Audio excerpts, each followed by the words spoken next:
Gentlemen, game two, let's get this underway. You ready or what? You know what? Game one, a rough go, but yeah, it can't get any worse than it was in game one. So, with that, we get set for game two and what should be a correction, of course, out of our Edmonton Oilers. Number one, you need to know the Oilers have made that change in net that everybody's been crying for since about 3 p.m. on Saturday afternoon. Mike Smith out. Mikko Koskinen will start this evening. See, the other night I was saying this evening when it was this afternoon. Either way, we'll make do with what we can do, and we will get through this nonetheless. Honestly, what do we expect out of the Edmonton Oilers this evening? Simply put, a better effort, a more physical effort, a more grinded out kind of playoff style game in which they really come to play and show up and get the job done. That's at least kind of the key to exactly what we're expecting here. I guess that will, however, remain to be seen, and we'll find out a little bit later on if the Oilers do indeed want to win this one or not. And what the heck is going on here? So I just got to adjust something here and quickly get this going, and then we should be good to go. Is what in the heck is going on? Why can't I seem to get this fanned up? And hold on, something is wrong here, guys, so give me a second. I gotta fix something here with the live stream. Pardon me. You'd think you'd have this set up and ready to go. As why isn't that good to go? Yes, there we go. There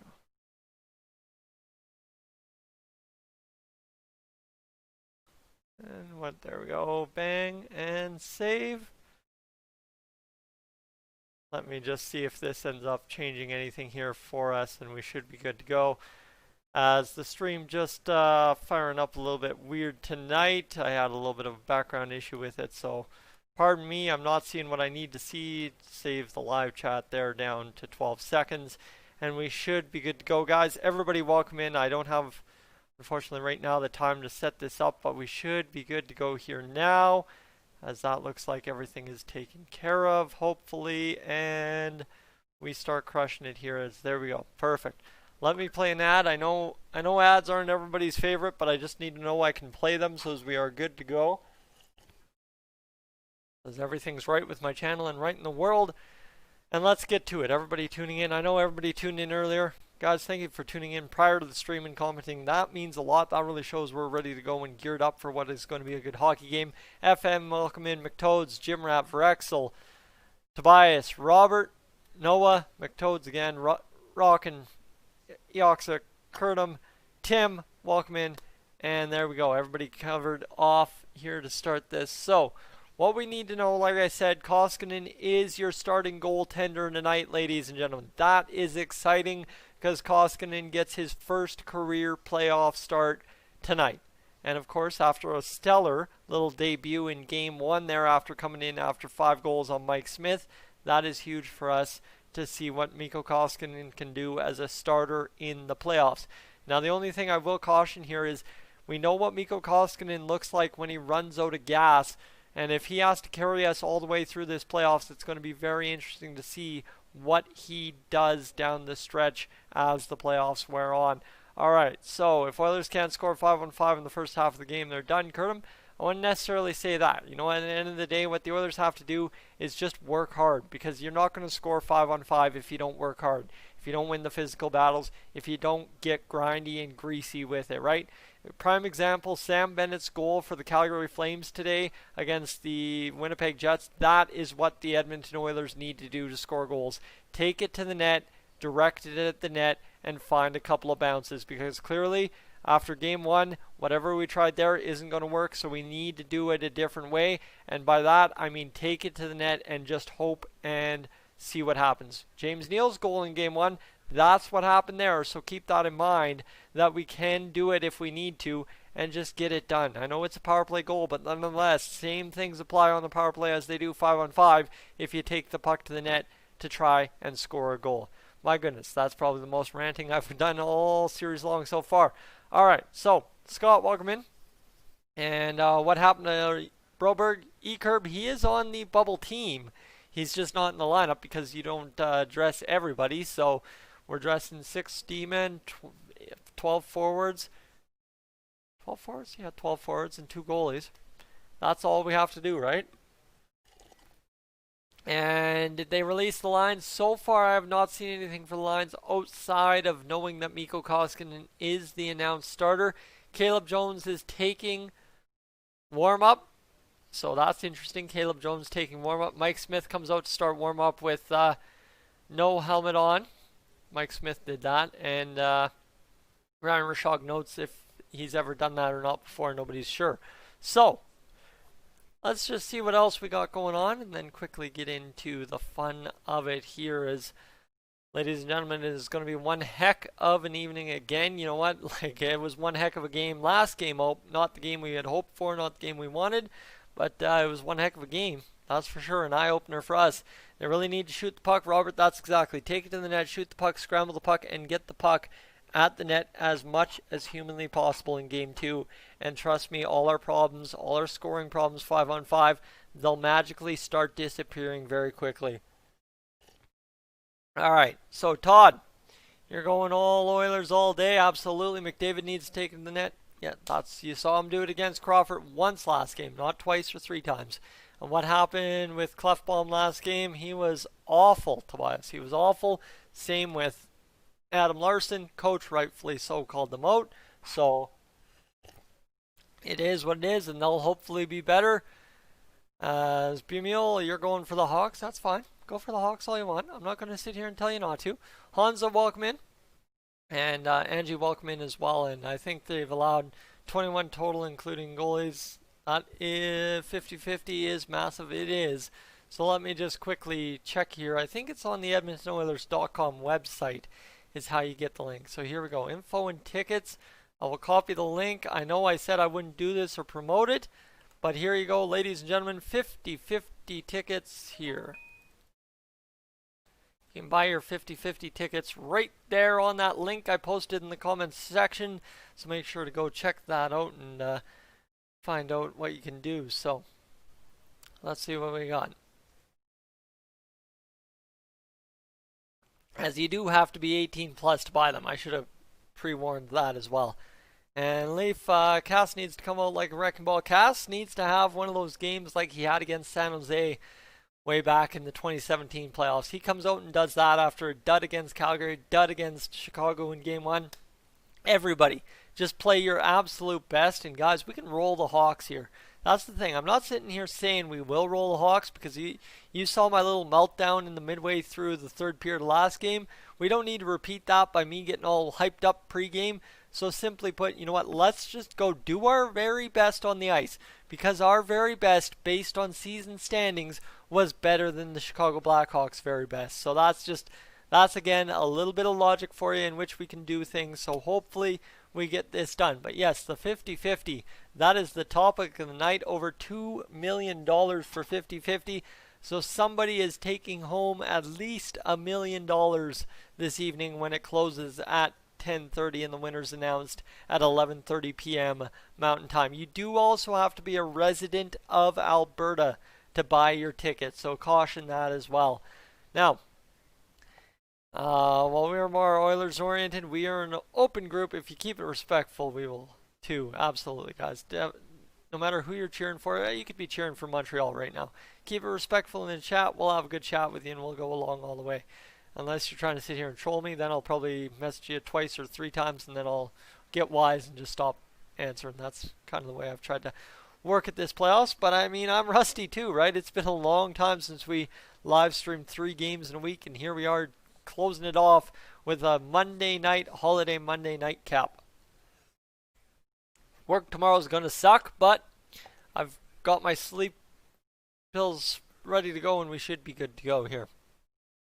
As I need to get physical on the Hawks, keep their shooters to the outside, and our defense can't let these guys get those passes tape to tape around our net. Created too much havoc last game. Straight up, just pay attention. Pay attention and push a guy around. That's all it comes down to. Got to switch up line 1. I don't know if we're switching up line 1. I'd imagine Ennis gets up there if anyone. I doubt AA because of what he did or didn't do in Game 1. I know Tippett said he got lost in the shuffle, but if you're losing a guy in the shuffle, that means he isn't going to see line 1 time the next game, I don't think. But hey, I've been wrong before, and we'll see what happens. And 50-50 is crashed and I can't get in the, I know. Takes 2 or 3 refreshes, so it seems. And let me get back to Twitter because we got to keep on this for the 50-50 and stuff like that. So here you go. Jason Greger, 35 seconds ago, to answer your question, Jim Rat. Archibald is skating with McDavid in RNH, and you can say, why Archibald? Archibald, in the 2 or 3 games that he's played up there with McDavid, he's had a goal within the first period every single game. This is what you want to see. That is huge. I am a big fan of this. Archibald with McDavid and RNH, and then you've got Kazian with Sheehan and Athanasiou. Actually, I really like that. I really like that. That's going to be good. And it's funny, Baseball Cat, you need Ethan Bear. Well, Ethan Bear is the top pairing right shot defenseman for the Oilers as it sits going into Game 2. So pay attention to that as well. Guys, at this time, I'm going to ask you, if you haven't already, hit that subscribe button because you want to stick around for Game 3, 4, and if 5 is necessary. And then beyond that as well when the Oilers get through this. And then third to that, hold on a sec.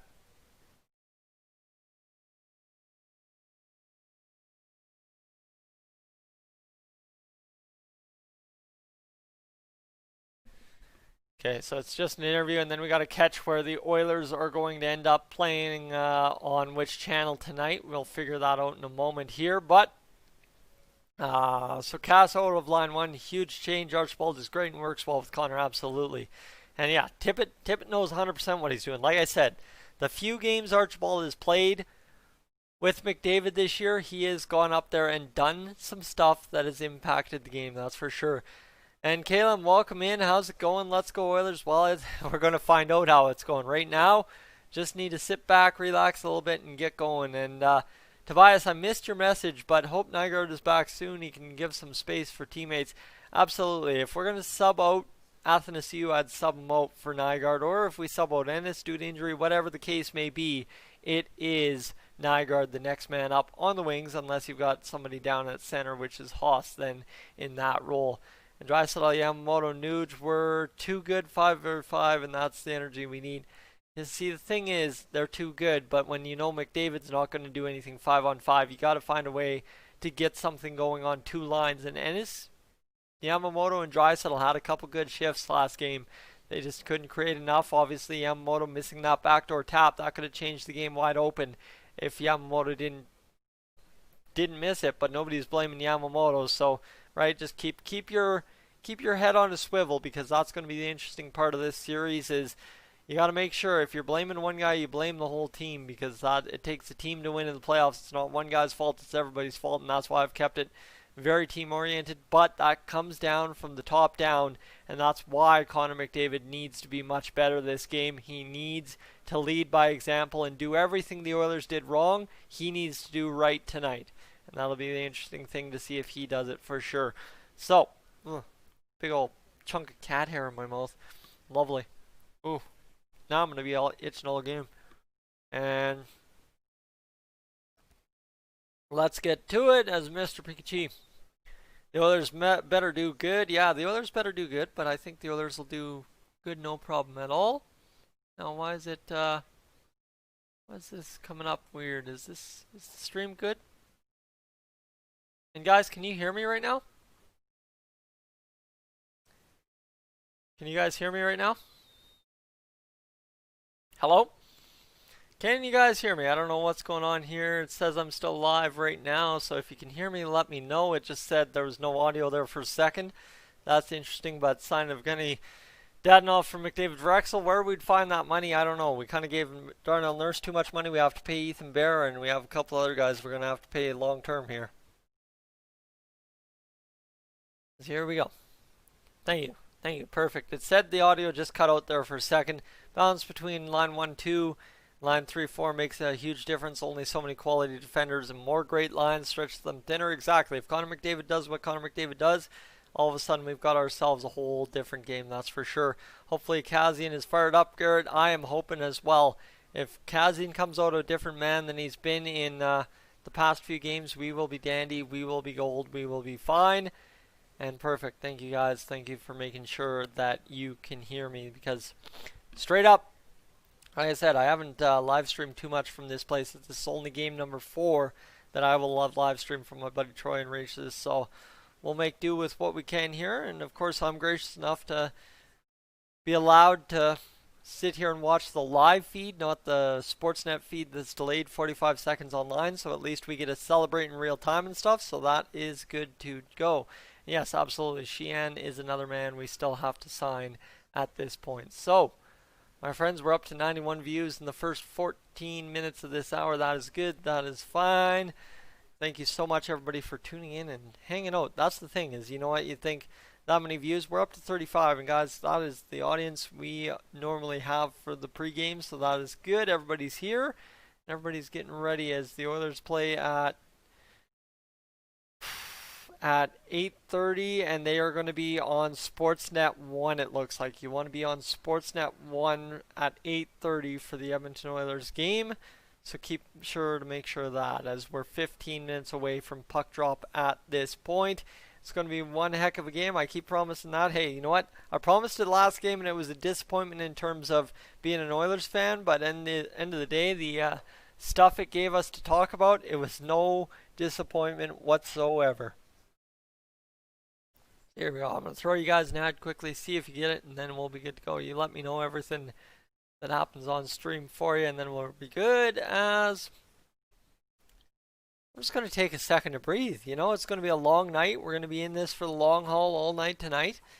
And then we're going to see what the Oilers can do by about 10:30, 11 o'clock tonight. That's for sure. And for Exel, it's confusing playoffs. That's it is.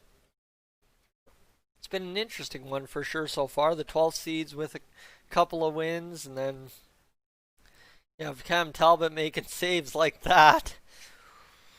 And where was that a few years ago, right? And if we get a free buyout, we should buy out Neil. I don't know if you'd buy out Neil or if you'd trade Neil, because Neil has some value, and I don't know if there'd be teams willing to give something out for Neil or not, but there's something you could do. And absolutely, Jim Rat, most of the teams were upset, right? Columbus beat Toronto, which is huge. I'm hoping for Toronto, but it was nice to see Columbus kind of cool the Jets of Toronto based on just, right, obviously all the animosity of the big three that they have on the contracts. But you know what? I'm going to get some flack for this. That's what I'm trying to avoid saying, but I'm going to get some flack for this. But at the end of the day, I'm rooting very heavily for the Leafs for one reason only. I want to see Canada burn down when the Leafs and Oilers meet in the Stanley Cup final. That's my whole goal here. Is my dream matchup all season long has been Oilers-Leafs in the Cup final. I know everybody will tell me it'll never happen, or why would you ever hope for the Leafs to win, but just saying, that is my dream. And let's go. Ryan, you're in here. Thank you so much for coming along. Jay, welcome in. What else do we got? Mitch, we all had today off here in Ontario. Why didn't they make the Oilers game earlier for us on the east side to watch? I don't know. Because it'll be 10:30 start time your time, and that's a very, very late start. But, you know what? Times will get better right here quite soon. Can't wait. Can't watch the game because I got to wake up 5:50. Mitch, I'm feeling that. I have to be out of the door at 7:15 tomorrow morning. Get to work and go slug how many house packs? 6, I think, tomorrow. So I'm going to be dead, but I'm going to be feeling all right, I hope. I hope my sleeping pills kick in as soon as I get home. Kind of took them a little bit early, so if I get a little zonky here a little bit later tonight, that I'll blame it on the sleeping pills, alright? Did not sleep worth a dang all weekend long. So guys, if you're new to the stream right now, I know a couple of you have just joined in, make sure to hit that like button, get in here. Let's get as many people in here as possible before the stream starts and get this fired up. Jordan, welcome in. Speaking of, and Sam and Pauline, welcome in as well. And Robert, you don't think the Oilers would pay the price for Neil? No, that's the thing. Is Neil would be going to a team that's desperate for something, and honestly, you'd get like a 3rd or 4th round pick back. But again, based on what Holland's done with our draft stock right now, we need those picks, so we definitely have to pay attention to that. Leon, can't wait for the game. Let's go Oilers. This is good. This is what I want to see. Everybody is excited for this game. Everybody is excited for this game. More so than game 1, because I think now we know we've been let down So they can't let us down any more than they did in Game 1. I think that would be the theory anyways, guys. That's the theory I'm going with. Ken, welcome in. No bad luck suit today. Yeah, no suit today. I'm trying to stay as cool as humanly possible today. In fact, oh yeah, I've been sweating it out today, that's for sure. And Montreal beat the Penguins. Yes, they did. Hockey Mel, what's up, my man? And Jackal, welcome in. And let's go. The third just started for Montreal versus Pittsburgh. They did. And 50-50 over at over 2 mil. So it's not at 2 mil, it's over 2 mil now, and that's solid. As now I think would be a good time to flip my TV over to Sportsnet 1. You might want to go catch up on what happened in the Winnipeg Jets Flames game today. We'll see what goes on. Sully, welcome in. And the series is pretty much 2-1 Hawks. I wouldn't say it's 2-1 Hawks. I'd say it's 1-0 Hawks, and we can roll the next 3 and go win this. I have to miss a ball game tonight. Right now, my team's slugging it out in what has been some weird conditions in town today, and they have to go out there and get it done. So I'd like to see them roll up and roll a win, and then, of course, the Oilers roll a win today as well. His new apartment? No, Matt, this is my buddy Troy and Rachel's. They're gracious enough hosts to let me watch their television with the live feed, and it allows me to kick back and relax and actually watch in real time. That's the beauty of it for sure. Now, you saw the downstairs couch. This is the upstairs. I've live streamed from here before, the night before the trade deadline. In fact, I was on this couch last time around. Let's get this going. And thanks for streaming. No worries, Brett. My pleasure. As Jackal, you didn't have to do that, man. And I mean, like, how would it be in a 7-game format? 7-game format, you're down 1-0. End of the day, right? First one you're down, you lost the first one, so let's go win the next one. Although technically it would be a 2-0. Technically it would be 2-0. And why is the Oilers horn loud? Because why not? That's you want to demoralize your opponents. That's the word. You want to demoralize, and that's what a loud goal horn does. If you've ever heard it, that's for sure. Oh man, take off those earmuffs, and I can hear the entire world roaring around me. That is absolutely insane. All right. This guy's up to 28 likes on the stream right now. I'm kicking back, relaxing a little bit here. We got a couple of minutes to go here before game time.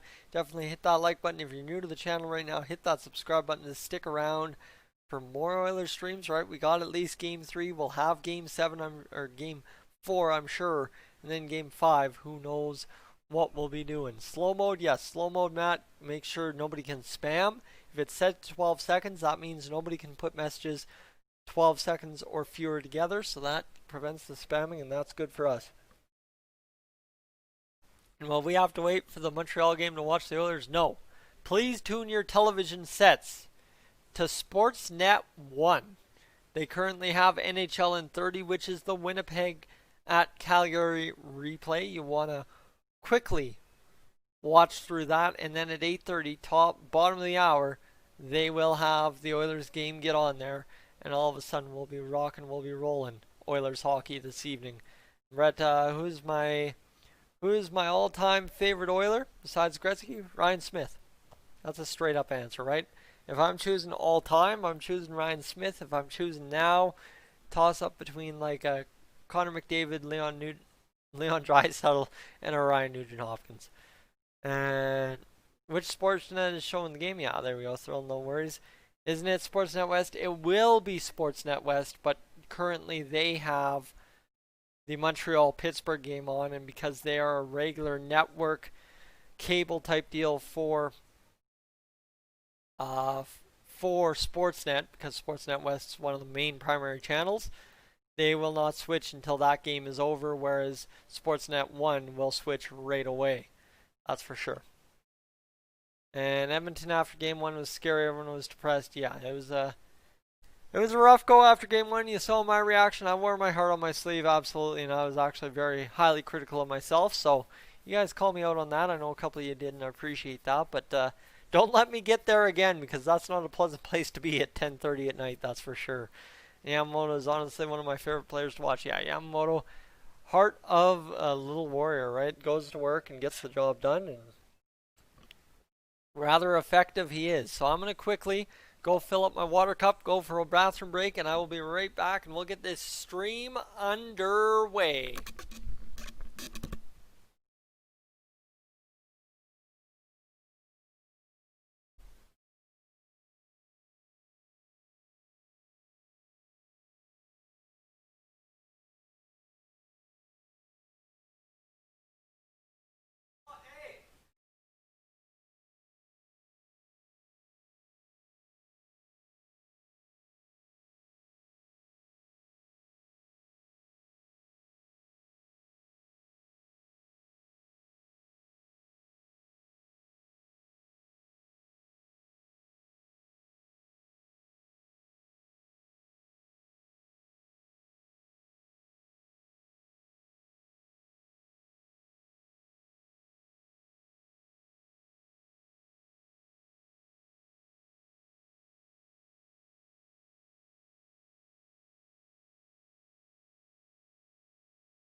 Alright, let's get this going. Ladies and gentlemen, let's get this done. So here we go. Who do I think will score the first Oilers goal? I'm thinking Connor McDavid will light it up right away. No doubt about it. And here we go. You know what? Who's ready for this game? Give a thumbs up. I am more than ready for this hockey game tonight. You know what? We need a big victory here. The Winnipeg Jets, of course, earlier today got a big victory to tie the series 1-1. So now it's time that the Edmonton Oilers do the exact same thing to those Chicago Blackhawks. So let's see. Tyne Valley, Prince Edward Island, and Twillingate, Newfoundland, and Labrador. Those are your teams in it for Kraft Hockeyville 2020. And should Ennis and Nuge switch? I think they should, but we'll see if they make that halfway through tonight's game. That would be the question. Probably halfway through tonight's game, the Oilers make that switch if things aren't working, but I imagine things should be working because, as you said, Salil, revenge. Revenge, that is the word, that is the term, that is what we need tonight to get this job done, that's for sure. And so Winnipeg beating Calgary was a little bit of a bonus, right? So you think about it, Calgary had this big victory when we had this big loss the other day. Now Winnipeg has a big victory, got it out, get it done victory. Does it not figure that the Oilers have a good chance at doing the exact same thing? I'd think so. I'd think so. And Caleb, do I think the Canucks can pull a comeback or not? The Wild are no joke. And you know what? The biggest thing the Wild can do is go all the way to the Stanley Cup, then lose. That'd be for sure. And Aroni, you just tuned in. Appreciate that. I hope that's Aroni or Ronald. I'm terrible at seeing from this distance away from my laptop. Did I get my 50-50? I'm staying away from my 50-50s because I had to fix my vehicle. That's the problem, is my vehicle broke down and I'm without a vehicle, and that really friggin' sucks. It's tough to go places when you live in the middle of nowhere and you don't have a vehicle and are relying on everybody for a ride, let me tell you that much. And do the intro, well, let me tell you, they're just about to switch things over to Edmonton, and then we'll get this going right away here, that's for sure.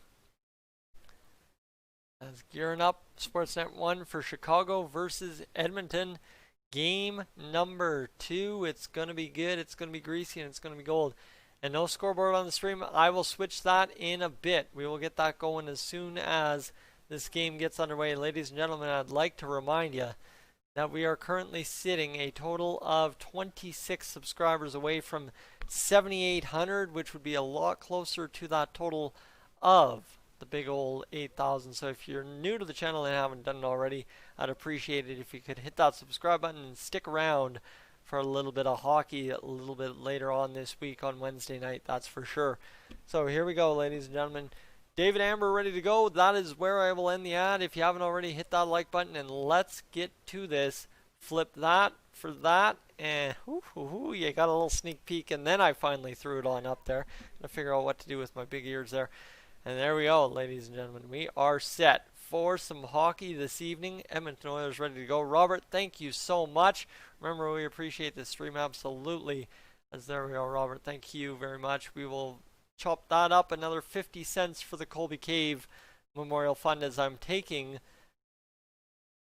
a total of 10% of everything I get donated to on YouTube over to the Colby Cave Memorial Fund and adding it up there. So that's a total now of $8.95 for the Colby Cave Memorial Fund. Thank you so much, guys. And of course, a reminder what I should do prior to this. I copied the link for the 50/50s.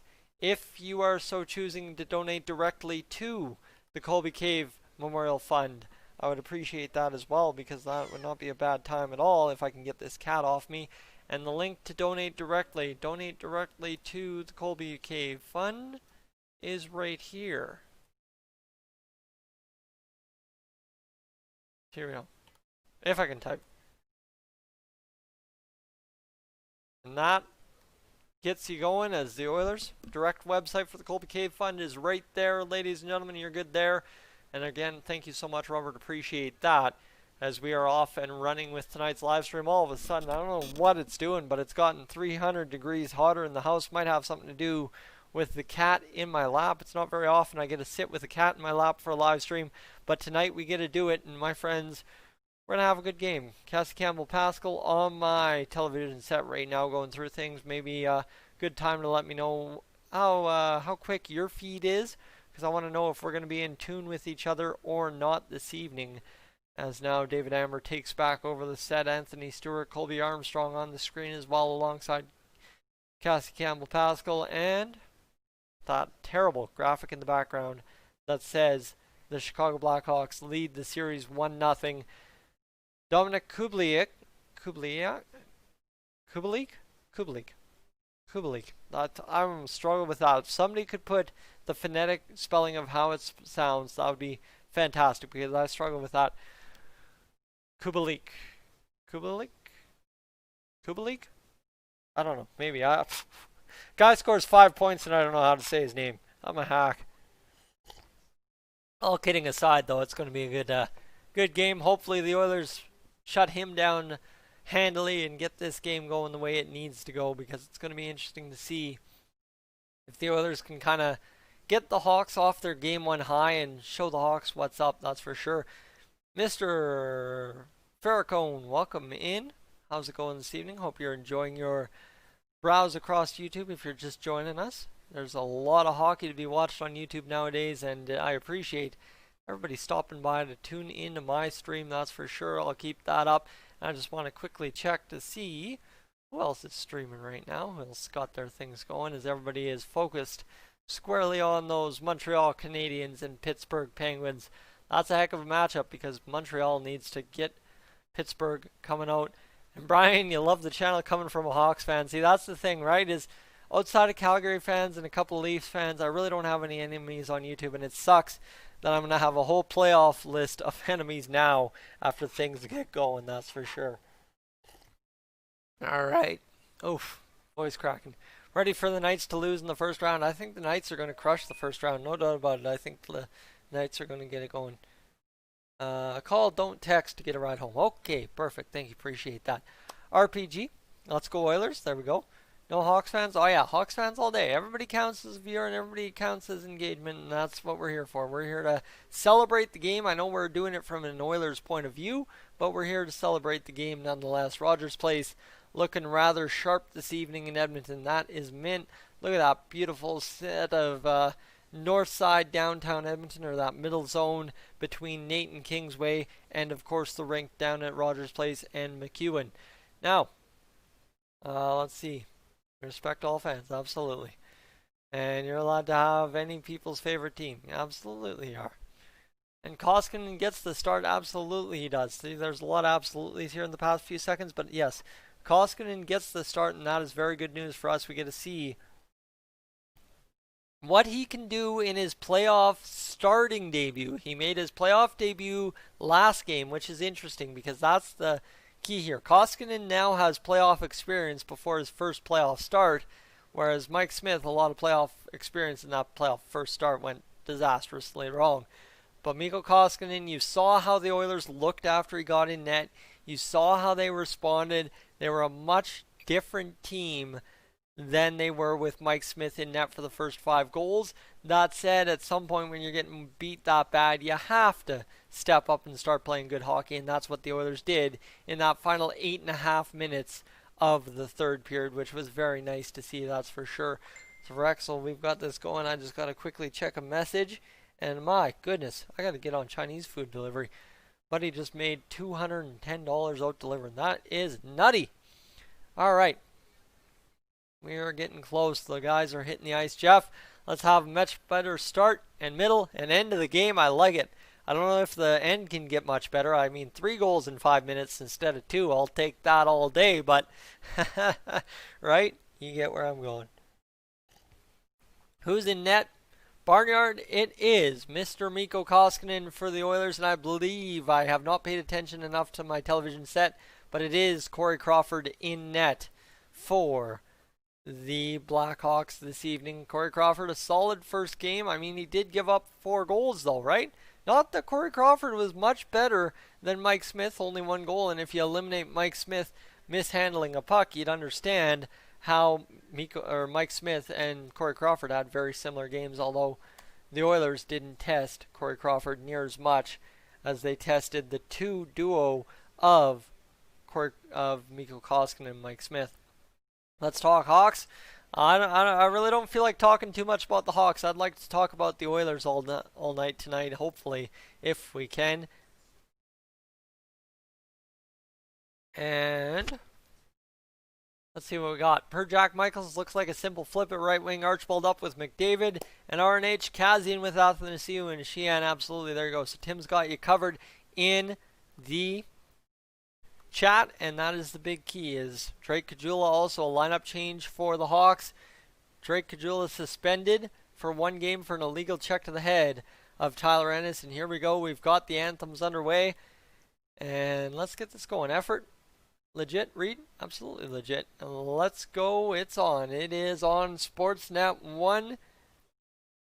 And there you go. You've got Al Stafford on the PA sounding good, just like it's a regular Oilers game. Let's talk about the Oilers losing the game. Well, we'll see. Hawks, what do we end up talking here in mere moments? As Robert Clark is going to sing the national anthem tonight for Rogers Place. Of course, there was a debacle apparently online about our good friend Brett Kissel singing the anthem out at the Pittsburgh Montreal game. I don't know what that's fully about. And Matt, who's ready? I am ready to go. And did the game start yet, Bubba? Not quite yet. They are just doing the national anthems right now as we speak. We'll be getting closer to game time in mere moments as we got to get through the national anthems. And then, of course, the little skate around before the game starts, and then we're good to go. Sportsnet 1 and Sportsnet West. Matt, good call. Hey, you know what? Tyson doesn't know what's up, and that's not casually unusual. Let's talk about the Hawks losing this game. There we go. We are going to have a lot of fun. As long as you guys keep the chirps friendly, we're going to have a lot of fun this evening. We're 1 game deep. We're into it now. We're ready for it, and it's going to be one heck of a ride this evening. I'm getting hot. I'm getting overheated. But we're going to make do with what we've got, and we're going to go for one heck of a playoff run right here in this game, my friends. As Jonathan Taves looking ready. So is it the Connor McDavid line versus the Jonathan Taves line? I didn't actually look to see who's standing up there for anthems, but I guess we'll find out in a few moments. Just take a second. Here we go. The Canadian national anthem now. This cat is rather comfy, and that's probably why I'm overheating. This cat's been sitting here most of the long weekend by itself, other than the few times I've come to visit, so that's for sure. And yeah, definitely, guys, keep the toxicity out. Don't be talking politics. Don't be talking anything crazy, and we'll be good. As there's Ken Holland. Look at Ken Holland sporting the old triple gray mask. You like to see that. Ken Holland's got a little bit of style in his game. Chris Russell on the bench, so nothing there. And Kazian needs to get his crap together if he wants to play on the McDavid line, and he's gone down. Now on to that third line with Sheehan and Athanasiou. Sheehan and Athanasiou, and I would not be surprised if Athanasiou scores 1 big goal this game with Kazian on his wing assisting him. It just seems to be the way it would go. Either way, if the Hawks win or lose, I love this. Hey, Brian, I appreciate that. You know what? It's playoff hockey, right? We all both got a chance to play playoff hockey. Whether you say the Oilers were guaranteed or not, the Hawks weren't, but nothing was guaranteed under the circumstances of the world, that is for sure. So, guys, at this time, we're gaining a lot of traction here. We're up to 80 likes or 80 viewers on the stream. If you want to hit that like button, and if you're wanting to tune in for games 3, 4, 5, maybe consider hitting that subscribe button. You don't have to do it right now. Consider doing it a little bit later on in the stream after you get to know me, get to know the chat, and of course, get to know what's going on in this game if you want to be here for game 3, depending on the result. As here we go. The anthems are done. The anthems are over. And my friends, we are hot and underway here in southern Alberta this evening, and of course at Rogers Place in Edmonton, Alberta this evening for game number 2 between the Hawks and Oilers. I think, you know what, Panic Sense would say if the Oilers score first, I'm scared. If the Oilers don't score first, I'm okay. Problem is the Hawks momentum and stuff, I'd be a little cautious of that as well, so we'll see what's going on. As Matt, you'll come in the first intermission, appreciate that. And here we go, Mikko Koskinen, 194 goals against average in the playoffs. Hey, that's great, because that was what kept us in that game, enough to get it to 6-4 against the Hawks in game 1. Connor McDavid lines up, guys. I called Connor McDavid out. We need a big game out of our captain here. He needs to lead the way. Chris Rooney is one of the referees. You may remember him from game 7 against the Anaheim Ducks. The Oilers, unlike game 1, win the face-off to begin this game, and you already see the Oilers making a couple of crisper passes here up the boards to Connor McDavid. He springs himself free. The tight checking Hawks, they get that puck up the boards. The Oilers keep it in. There's a shot. Goal! Oh, baby! Connor McDavid, I called that! Let's go! Connor McDavid right out of the gate. Beautiful pass. Bobbling puck finds Connor McDavid, and we are up 1-0 right out of the gate. 19 seconds in. Woo! That is how you want to start a hockey game. That is, we made 2 passes. 2 passes, and there we go. The Oilers get one across. Corey Crawford sliding across the crease. And ladies and gentlemen, that is a 1-0 lead by the captain. You call him out. He needs to step up, and he gets the job done. Guys, unfortunately, I can't show you that goal, but she was a beauty. Connor McDavid slaps it on net. And yes, sirree, look at that celebration. That's what you call a great 19-second shift. Connor McDavid's second goal of the playoffs gets him going, as now you've got Tyler Ennis and Draisaitl and Yamamoto out there. Nurse and Nugent Hopkins get the assist. Draisaitl takes a run at a guy mid-ice, a little bit late, but hey, it's the playoffs. You're allowed to get away with that. And we're off and running. Oh, Mikko Koskinen trying to play the puck. Adam Larson, smart play up the boards. Gets past Yamamoto, but out of the zone. 19 seconds in. And the captain, Connor McDavid, gets the goal for us. And we are off and running. Keith Boquist, Dion Murphy, and of course, Mata and Kuku, the defenseman for the Chicago Blackhawks. That is what you like to see. The Oilers strike 5-on-5, by the way. If we don't score 5-on-5 in the first half of the game, well, ladies and gentlemen, how about in the first 19 seconds of the hockey game, the Edmonton Oilers have scored and gotten this job done. You'll love to see it. That was a huge play, and that's massive, as now all of a sudden my television screen's frozen. I'm not sure what's going on here, because the TV screen is frozen for whatever reason. And there we go. We're unfrozen. There we go. Weird goal on the old Shaw, but we're good to go there as the Hawks blocked shot there by the Oilers. That stung Chris Russell. And, of course, Jujhar Khaira across there. Chris Russell's going to flip this one out into the neutral ice. It's going to get past everybody. I kind of missed that last shift, but Connor McDavid, guys, that is leadership to a T. 19 seconds in after the worst game of your career on the defensive side and urgency side of things, to get that goal in the net first thing out of the gate against the line that shut you down all game. That's massive news. And then Mikko Koskinen, big save off a board shot, and the Edmonton Oilers getting it going. You love to see it. Sound Effect Factory, welcome in, as that is how you want to start. Darnell Nurse just juggles a puck, and look at Connor McDavid knuckle puck over Duncan Keith, over Corey Crawford, and to Connor McDavid's second tally of the playoffs. 19 seconds in, Tim has your goal Darnell Nurse, Ryan Nugent-Hopkins, the assist, and now Athanasiou using his speed, peeling back. He's going to fire that right onto the tape at Duncan Keith, who will fire it up the boards. Not out. Oscar Clefbaum keeps it alive. Athanasiou now hungry for that puck that's in there at the blue line, and Athanasiou chips it right back in to Hawks territory. You'll love to see it. And let's get this going. As you know what, the Oilers doing good so far to start. As Athanasiou gets this puck again, he's going to chip it up to Riley Sheahan, who didn't know where it was. A little bit of lack of urgency there by Sheahan. And this stands to cross to Adam Larsson. Look at that save by Mikko Koskinen. Big save to keep that one out of the net. The Hawks pressuring and Adam Larsson got turned around. But thankfully Mikko Koskinen, that's why you've got him in there. As let's go. Let's keep this rolling. The Oilers have done better at keeping the puck out of the net to start this game than I believe they did last game. That's for sure. Scored on first shot in Game 1 and Game 2 have the Oilers.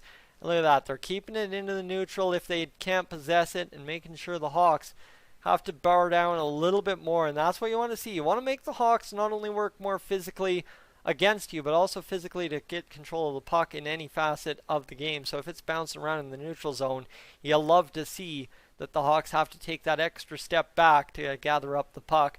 So look at this. Jonathan Toews, big move across to Adam Larsson. It is Jonathan Toews after all. Really, right? Patrick Kane, Corey Crawford, Duncan Keith, Jonathan Toews. That's what you got to be scared of. Kubalik, sure, but I'm not totally concerned about that at all. Pittsburgh 2-0 on Montreal. That series hopefully going 5 games. Darnell Nurse out there with the top line again. He'll rip a shot wide. Now Nugent-Hopkins will keep this one bouncing around here for a second. It's going to get out into neutral territory. And not much going on here as Josh Archibald out there. Of course, he's a +1 already. And Darnell Nurse fires this puck in. And that's going to be an icing call. Darnell Nurse not fully across half. And Adam Larsson got turned inside out. Yep, but that's why you've got Mikko Koskinen in net. The guy can bail you out, and that's exactly what he was there to do. And that is huge for us, that's for sure. And elevate. Yeah, that's the word. Physical presence, physical body presence. That's what the Oilers need to do, and that's what they've done to start. They have been a much hungrier team, in a word, that's for sure. We're getting purchasing the monthly NHL streaming package. We are going to be watching the Oilers playing till October, boys. Absolutely we are. Oilers, Game 1 performance. I actually threw a conspiracy theory out there. Oh, big save out of Mikko Koskinen. That one found its way on net. I didn't expect that to get there. Connor McDavid, full flight. He's around Olli Maatta. Connor McDavid up top! Number 2, baby. Let's go. Ho, ho, ho, man. Yeah, the captain, he didn't like getting called out, all right? Adrian Dater, I believe, is the guy that called him out, a hockey writer wherever out in the States.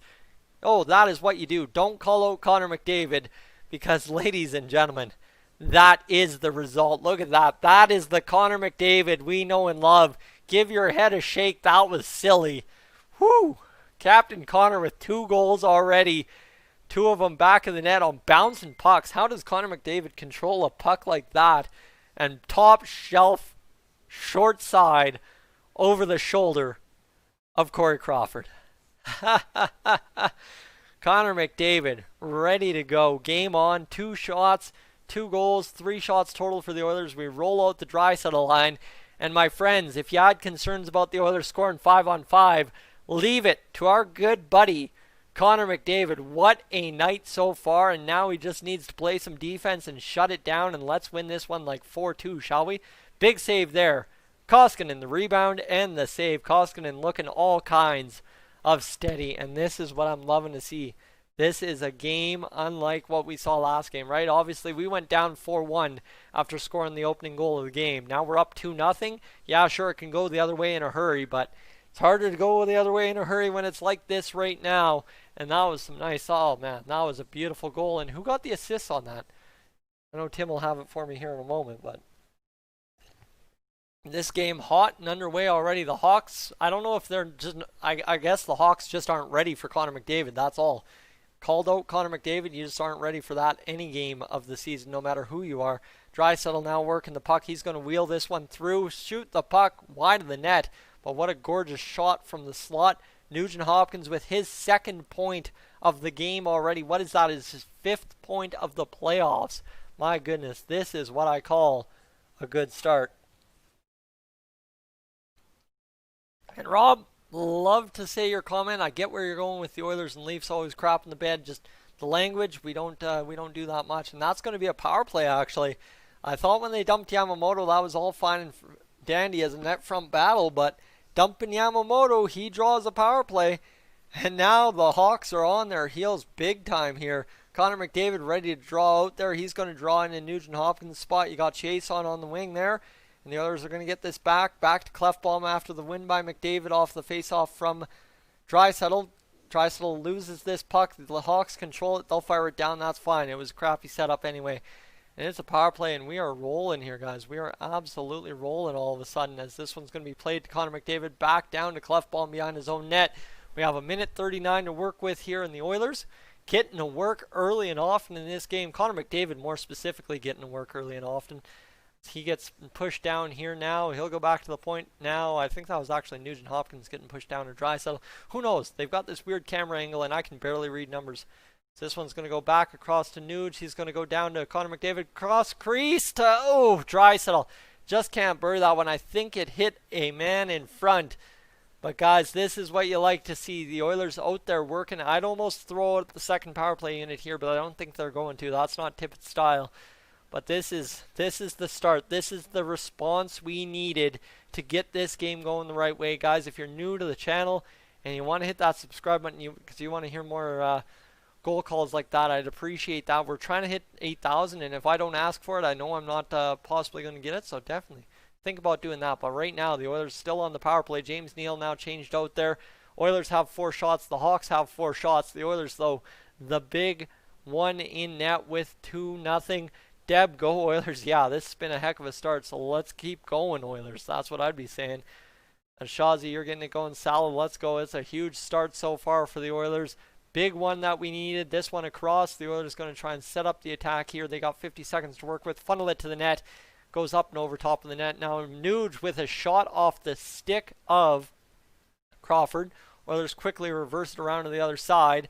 Back to Clefbaum at the high point. He's going to switch off, not with McDavid. Go back to Draisaitl down low. Shot on net. Cleared out in front of the net by the Hawks. They're going to clear this one down, but this is exactly what you wanted to see out of the power play. They have funneled the puck deep to the net 3 or 4 times now. And what's that stoppage?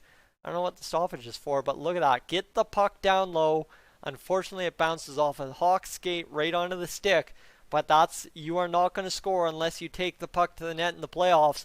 And that is a huge get for the Oilers to get that done right there. So the Hawks in the Oilers zone, I guess they iced the puck. I don't know what happened there, but they're going to get the second unit out there. And, to not be confident we will win, because if you aren't, we will win. Well, I'm going to enjoy this. Guys, I didn't get to enjoy much of last game's stream, so I'm going to enjoy this for right now. I'm liking what I'm seeing. I guess I'll be impressed. I'm not overconfident. I'm not confident. I'm impressed. Let's put it that way. And 8 seconds to go on the power play, but at least we're going to keep it in the Hawk zone. There's the shot, and Crawford again. Little bit of a bobble. Yamamoto there, blocked out by Olimata, but Hawks have to freeze it and bear with that good blast. If you didn't get a chance, if you are an Athletic subscriber, I'd like to tell you, you must check out Low Tide's article on Mr. Ethan Bear from Game 1. That was here.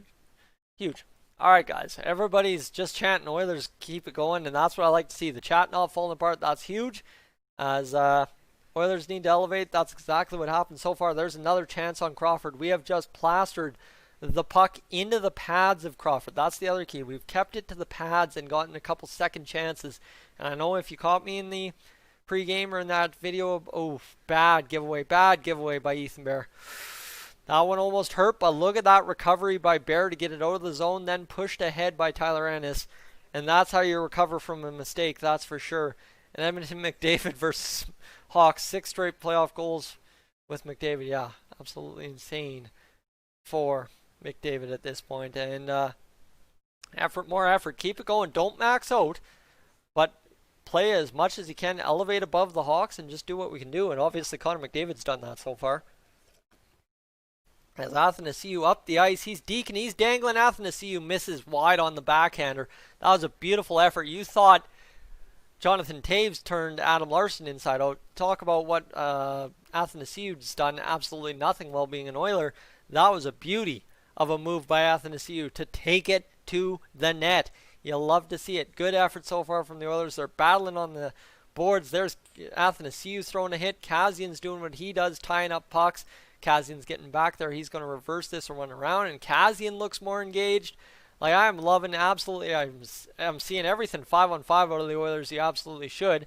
Now, Athanasiou back behind the net. They're getting a little bit tired. Yeah, Athanasiou a little bit out of gas after that dash down the ice, but you can't complain at all.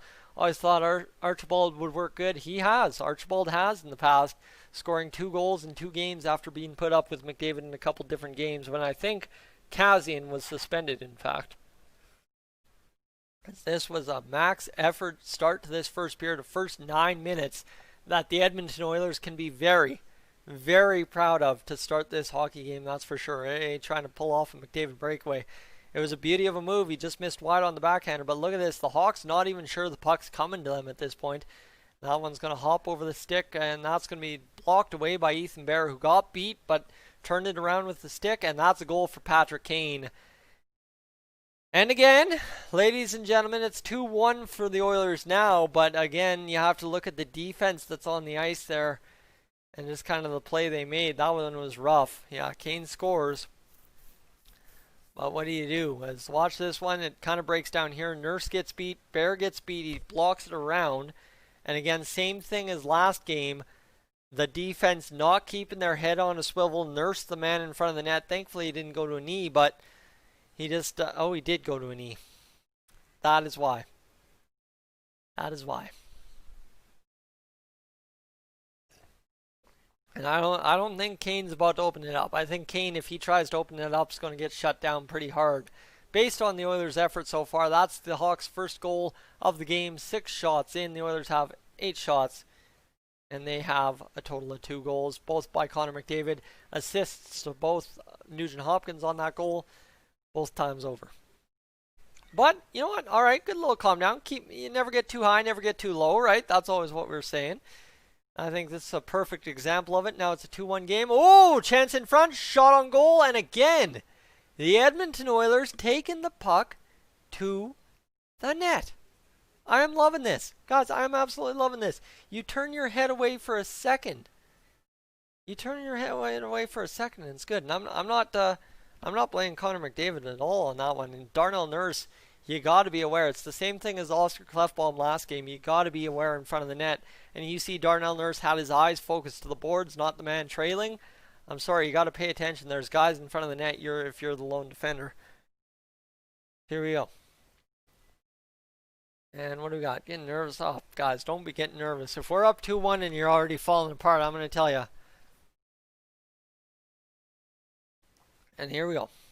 I'd like a replay, though. I would take a replay to see what you guys are talking about when it comes to Connor McDavid. Because the angles I only saw Darnell Nurse blowing it. Although if that man is coming down because it's the centerman's assignment, that is true. Here we go. We're on commercial. I'm going to throw you guys one of these. I'm going to quickly check stats. Let's see what we got going on here. It's been one heck of a live stream already. Already over 900 views. Guys, thank you so much for spending your holiday Monday evening with me. Appreciate that. Appreciate that. Let's get it back. That's the other thing. I'm going to take a second to check my phone here. And just appreciate for a second that Connor McDavid goal. That second, or that first one, or whatever you want to appreciate. Before you worry too much, let's just enjoy that for sure. As Mike Soroka, prior to Calgary, Alberta, is out for the season in the MLB. Just got to tell you that.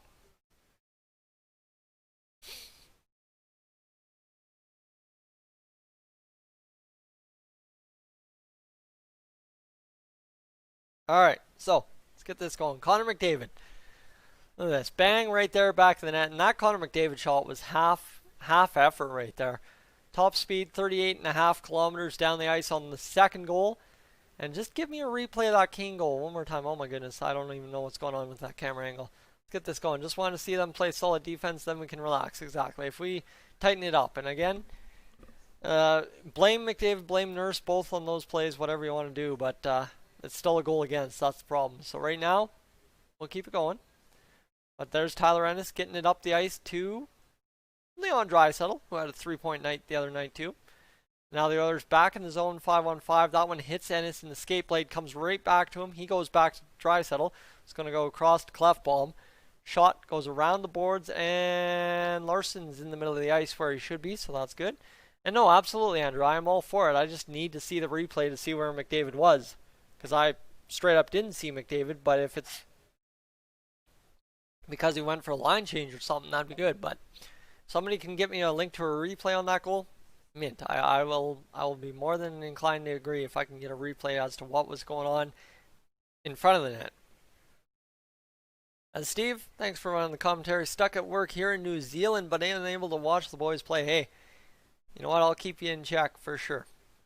As the Oilers need to get this puck back. That was a nice chance on the dry Yamo and Ennis line, but they need to start getting shots on net. They at least retrieved the puck after a couple turnovers, though, so keep that in mind. And again, there's a turnover. A couple of these going across, and there's the Oilers caught cheating on the side, but thankfully, 5 men deep. They blocked the pass through. This one again, shot blocked. Now the Hawks moving, whipping this puck around, actually. They are moving it. Kubalik out there. See, I got the name down. There's Mikko Koskinen, solid to his post, making the save.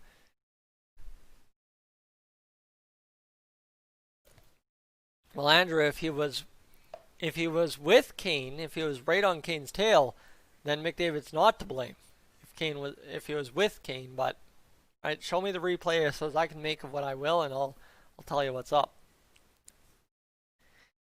And Eston, you're saying the Hawks are taking the dub. I don't know. Right now it's looking good for the Oilers, but hey, we'll remain to see what happens here.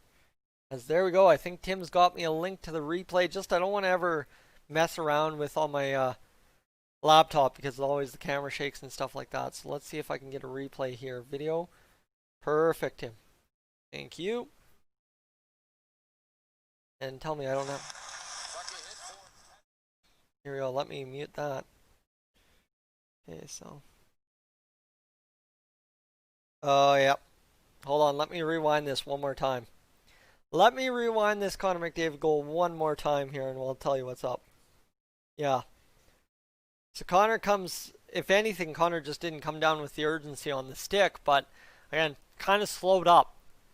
I'd say on that replay, based on what I see there, Connor McDavid slowed up when Patrick Kane got into shooting position, if that makes sense. Like watching that, Andrew, if that's what you're talking about, like Connor McDavid as he came across and Patrick Kane got into shooting position,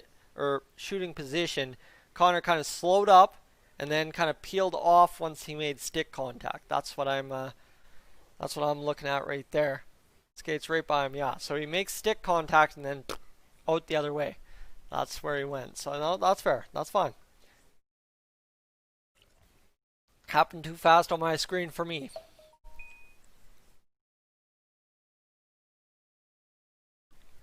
Alright.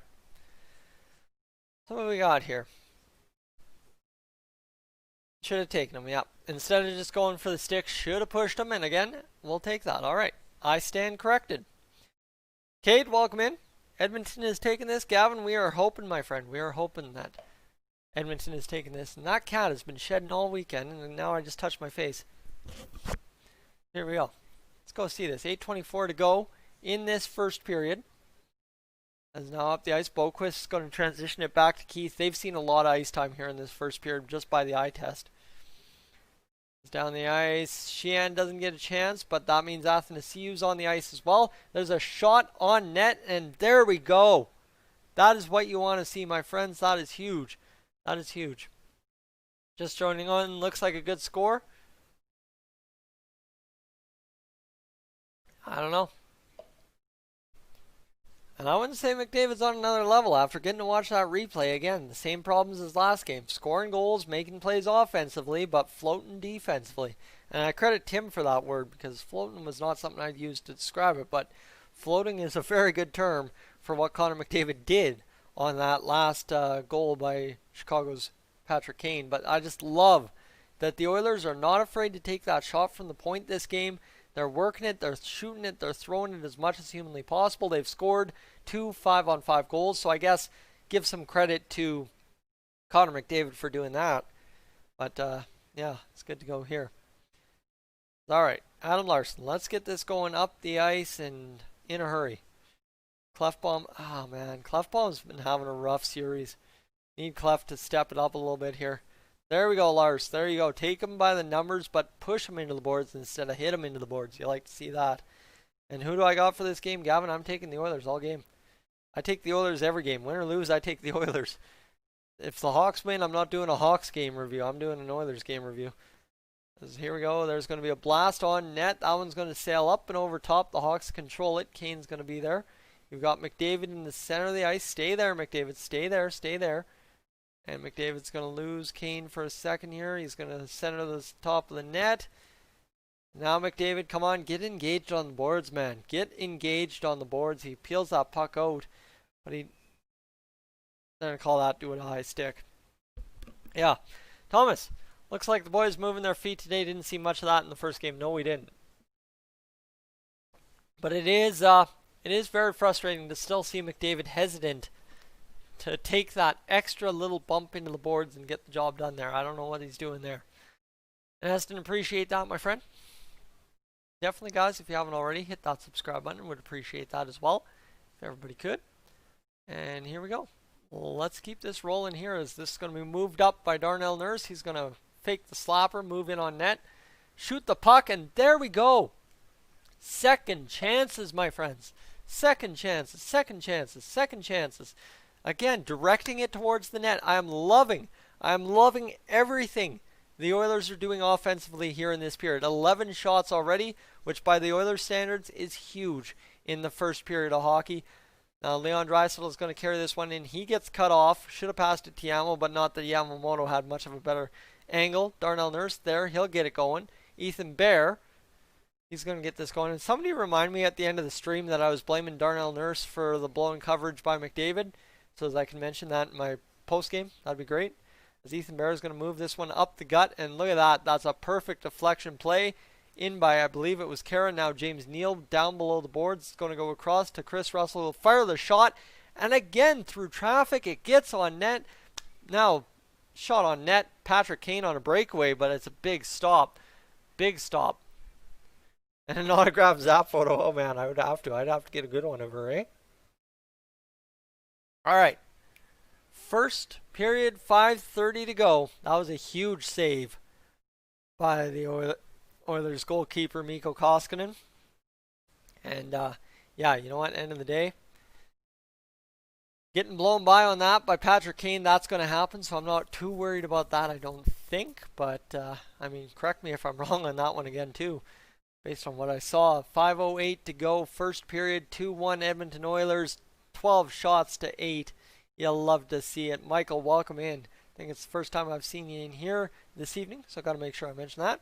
As we got 4:55 to go, pace is kind of starting to slow down for the Oilers. Mikko Koskinen, though, will freeze that puck, and we'll have a face-off in the zone.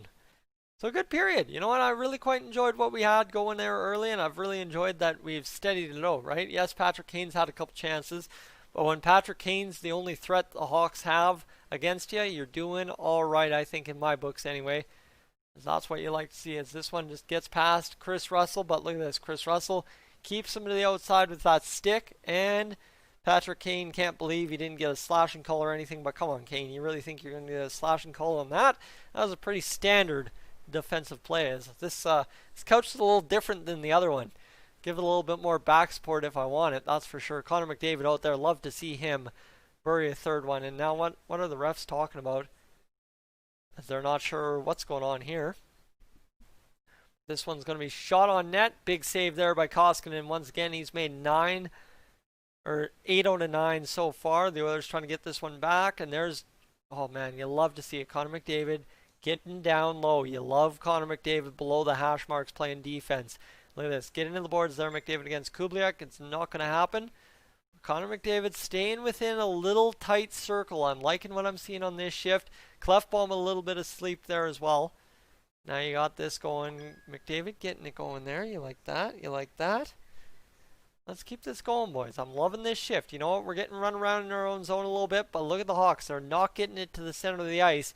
And now Adam Larson's going to hit Nugent Hopkins almost in the face with the puck. It's going to come back the other way. Brandon Saad's going to get this out in front. Connor McDavid ties up Jonathan Toews. That's good. And the puck finally comes out of the zone. That's huge right there. That's for sure. Pittsburgh 3-1 final over Montreal. So that series now tied 1 apiece. And we have 3:46 to go in this first period. It's been a good period so far. Why put McDavid line out there for a defense zone face off of that? I don't get that's all coaching for sure, but Dave Tippett likes to ride the big dogs, right? That's how he likes to do it. So I would understand why they take big face-offs. But now you've got Kassian pushing a puck forward. Kassian actually pushing pucks forward tonight. It's been a really nice change from the other game. They're going to work this puck up, and there's Kassian again pushing it forward. He's going to shoot this puck. Crawford has to make an awkward save, and that's one thing to the Oilers' credit. Crawford has had to make like a million awkward saves tonight. Actually, in fact, 11 awkward saves, so it would seem. Sheehan's going to battle this one down low. This is a great, again, this third line has been absolutely solid tonight. No doubt about it. Athanasiou is going to reverse this one back, but again, the Oilers' good coverage. That one misses wide. Athanasiou, again, they're going to peel off for a change. Athanasiou now caught out there a little bit longer than he'd like. Kassian came back down to support. Darnell Nurse right there on the puck. And that is what you call a solid third line shift. Kassian lights into his man. Gets the puck back down. Athanasiou, that's Draisaitl actually. This is everything you want to see out of the Oilers. This is absolute dominance in the Hawks zone after getting dominated. Tyler Ennis shoots the puck. Crawford gets the freeze. And I'm sorry, if you caught any of what I just said, the Oilers just absolutely owned the Hawks in their own zone 5-on-5. Pauline, I have Optic TV with Telus. Anyone know what channel to subscribe to watch all the playoffs? I think it's just Sportsnet and CBC, and you'll be good. And the 50-50 tickets now at 2.5 million. That's 1.25 million in 50-50 tickets. Wow, that is absolutely insane. I'd buy tickets now. I'm staying away. I don't have money to be spending on 50-50, unfortunately, right now. And fan of the show, this is it. Richard, let's go Oilers. We've got it going here, and I got to turn on the light. I'll be right back. I'm kind of getting dark here. And keep getting stupid Manscaped commercial, and I just want to hear your commentary. I'm sorry, Shaking Bake. That seems to be like the spamming commercial of YouTube right now the past month. Yes, sir.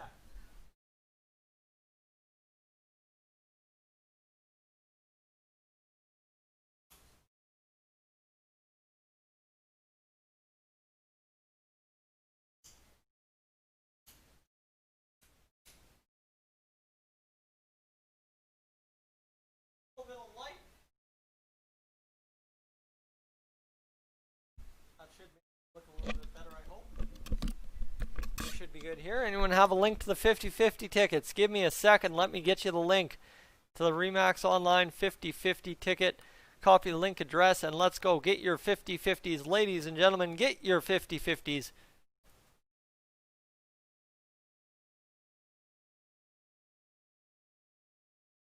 Bingo. Get your 50-50 tickets there. And at least it's a cooler evening. Yes, it's definitely been a cooler evening for sure.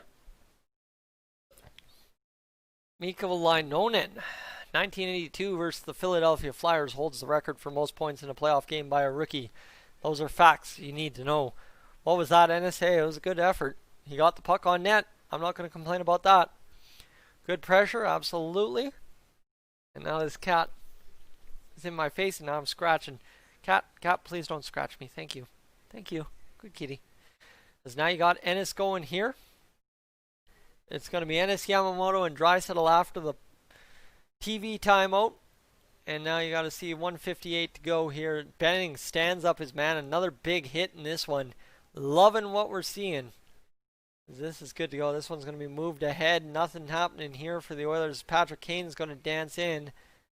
He's going to move around. You've got Ennis, Yamamoto, and all them taking care of business. James Neal knocks down a man, steps up on another, moves it down deep. And Tyler Ennis's line is off the ice. Now you've got the fourth line coming in. Jujhar Khaira offside, but drives it deep to Connor Murphy. Now the Hawks have to, well, try and be a little bit more patient moving this puck up the ice. The Oilers coming with good pressure. Adam Larsson, he's got to ride his man. He almost rides himself into the boards head first. Shot goes wide. And you know what? James Neal working in here. I like that Neal is being physical. Neal being physical is massive. Here's the puck in front. Chance again. Second crack at it for Jujhar Khaira. He can't score on a beautiful pass from Alex Chiasson, but you love to see everything you've seen out of this period out of the Oilers. It took them a game to get going, but it's been a solid first 19 minutes. Duncan Keith across, tip play wide of the net. Adam Larsson, Oscar Clefbaum got to shut this down defensively, get this up the ice. Nugent Hopkins out there. He's going to shoot this puck. Another shot on net. 17 shots on net for the Edmonton Oilers in the first period, and they might just get another one here. If Connor McDavid can take this one wide, there's a shot, and oh!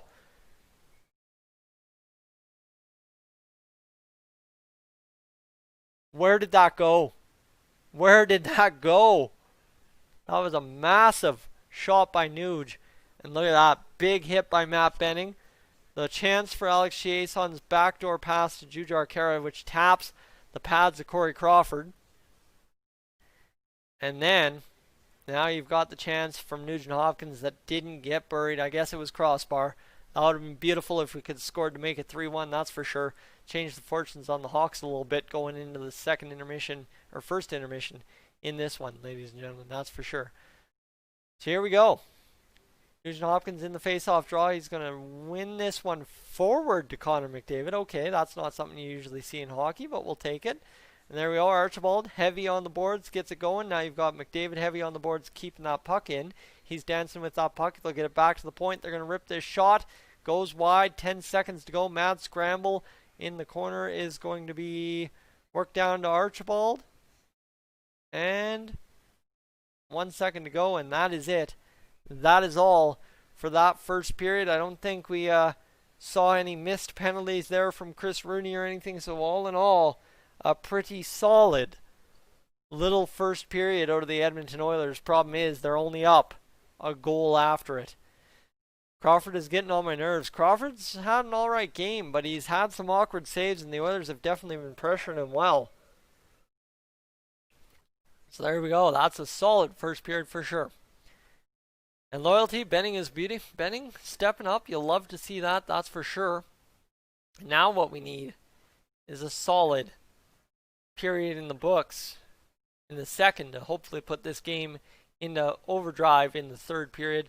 After the first period, 16-9 the shots. That will update. We'll just quickly break down the goal scoring here for Connor McDavid. Assists to Darnell Nurse and Nugent Hopkins, who gets his third assist of the playoffs on that goal. Connor McDavid's second goal. Connor McDavid then scores his third goal of the playoffs already. Nuge with his fourth assist. Ethan Bear his first assist. So that Darnell Nurse, Ethan Bear pair have been absolutely electric this game offensively. And then Patrick Kane on that, I don't know if you'd call it blown coverage or just a flyby by Connor McDavid. Right, he was there. He just flew by. And Patrick Kane on a puck coming out from behind the net, kind of similar to what Jonathan Taves did last game. Turns around Darnell Nurse, Connor McDavid not there to support. Back of the net, Alex DeBrincat, Slater Cuckoo. Your assists on Kane's first goal of the series. 17-9 now the shots for the Oilers. 10-3 the hits after the first period. 11-8 the face-offs. 9-4 the giveaways for the Oilers. Tim, that stat is for you. If you felt the Oilers were giving it away a lot last game, they've already given it away 9 times this period. The Hawks have 6 block shots, the Oilers 4, and the Oilers 0 for 1 on the power play. All right, what do we got? Wanna? GG's? Oh yeah, it's been a good game so far, absolutely. Much better period tonight, much work yet to be done, but can't complain with the Oilers' response. No, definitely not. Biggest thing is, we need to keep this up, my friends. We need to keep this up for another 40 minutes yet. And if we have to end up going to overtime in this game, we have to keep it up for another however long it takes to put a puck behind Crawford to win this game. That's all I'm going to say there. And my heart is beating real hard. Hockey gives me anxiety. Wolf, I feel that. I've kept it calm because the Oilers played a good period. If they didn't, I'd be a little bit more on the other side, that's for sure. Good period. Let's keep playing hard. Absolutely, Angie. Stop asking the host to do something illegal by showing the game. Yeah, I 100% can't, unfortunately, there. And way better period. Yeah, 100%. A much, much better period out of the Oilers tonight, that's for sure.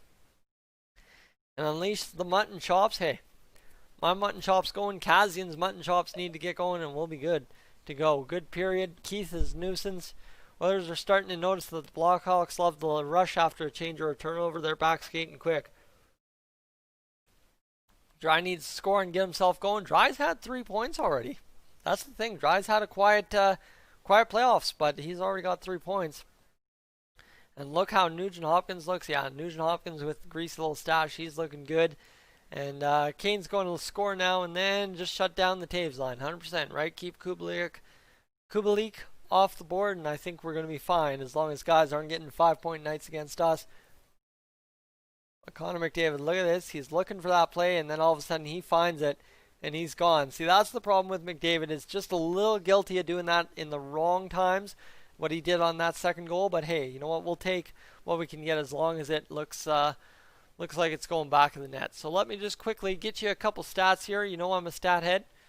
So right now up to 345 views on the stream in the past 19 minutes, guys. That is absolutely insane. That's a pace of 18 views a minute. Thank you so much for being alongside me this evening. And secondary to that, the watch time. You guys, this, I don't think other YouTubers do this, but this is a fun part of the actual watch time stuff, is I can tell you what we've watched on the stream, and that tells you how much everyone's enjoyed the stream tonight. How about in the first hour of the stream, over 50 hours watched combined by you guys. Thank you so much for choosing to spend your Oilers game with me. That means a lot. And so far this hour, upwards of 7 hours watched already. Thank you so much. As I'm going to sit up here for a second here and just take it a little bit more seriously. As back in spirit and body is iffy, mind you really don't want to ask. Robert, I feel that. I understand that now for sure. We just got to capitalize now 100%, right? We've shot the puck 17 times on net after the first period. You like to see that. We need to see more of Neil and Dry. We need to see Neil just doing what he does with the Oilers, right? Just go to the net and score a greasy goal. Maybe on the power play, whatever. Here we go. And loyalty, I wouldn't be defending McDavid on that goal that Kane scored. If you watch the replay from the back angle, he definitely flies by Kane. But again, bear nurse and turn around. There's a bunch of blame to go around. But keep hard on the captain. We've been hard on the captain here on the channel the past couple of days. And he's got 2 goals, 2 big goals that have the Oilers up 2-1. He knows how to respond, that's for sure.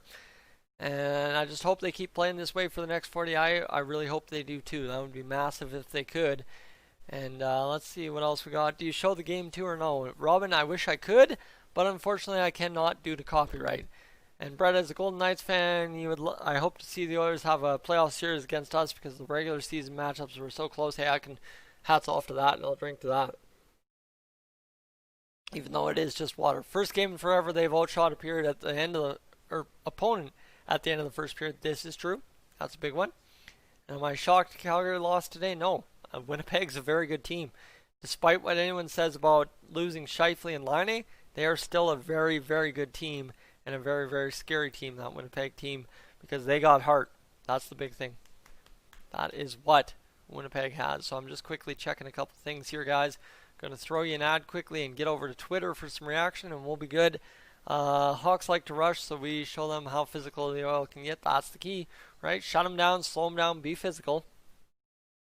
And Ali, Mike Green is not still injured. Mike Green opted out of the season. He opted out of the season. And just curious why on earth they play the opposing team horn and song. That is one thing they could give the home team as an advantage. I don't know. It keeps it kind of equal because the Oilers are technically already at home anyway. Here we go. Friendly reminder, the chat is always open. Okay, good. And here we go. Let's get this going. Clefbaum, Larson, led the Oilers in 5-on-5 minutes. Both needed big improvements tonight, and those numbers say coaches are seeing just that. They still were weak in a sense, but I mean, when you're playing that much of the first period, that's good for you, I guess, and not too much from Dry. He's been quiet, but he still has 3 points in the playoffs. Dry's kind of that quiet guy, right? He can do that. And let's see, what do we got going on? And yes, loyalty. I'm not saying outside of that chance or that goal by Kane that McDavid hasn't been great defensively. I'm saying on the one goal McDavid hasn't, and it's a goal, right? That's where my gripe is. McDavid's been much improved this game. I think we said that right off the start of the stream, that McDavid has been very, very good throughout this game, except for one little flyby that ends up in the back of the net, and that's playoffs, right? That's the end of the day. That's the way it works, so we're not too worried about it. Now, looks like Kassian has taken the non-subtle hint that he has to work to stay on the first line. He seems more active. Yes, Kassian has seemed much better this game so far. And Athanasiou looked at home on that line with Kassian and Sheehan. Yes, he did. They were by far, when you take away the Oilers' top line that scored 2 goals, the Oilers' best line 5-on-5 that period. And McDavid 6 points in 4 periods of play. He's come to play offensively, right? And I just hope he rockets it defensively, and he's proven he's done a little bit better this game, and we'll take what we can get. Because right, end of the day, I can harp on McDavid for that goal against, but still, we're up 2-1, so it don't matter yet. Unless he piles in another 2, then we're going to have a problem. But right now, we're looking fine and dandy. Guys, I'll take this second to just breathe and relax and ask you, definitely if you haven't already, hit the subscribe button, hit the like button, and get ready for a second period right away here.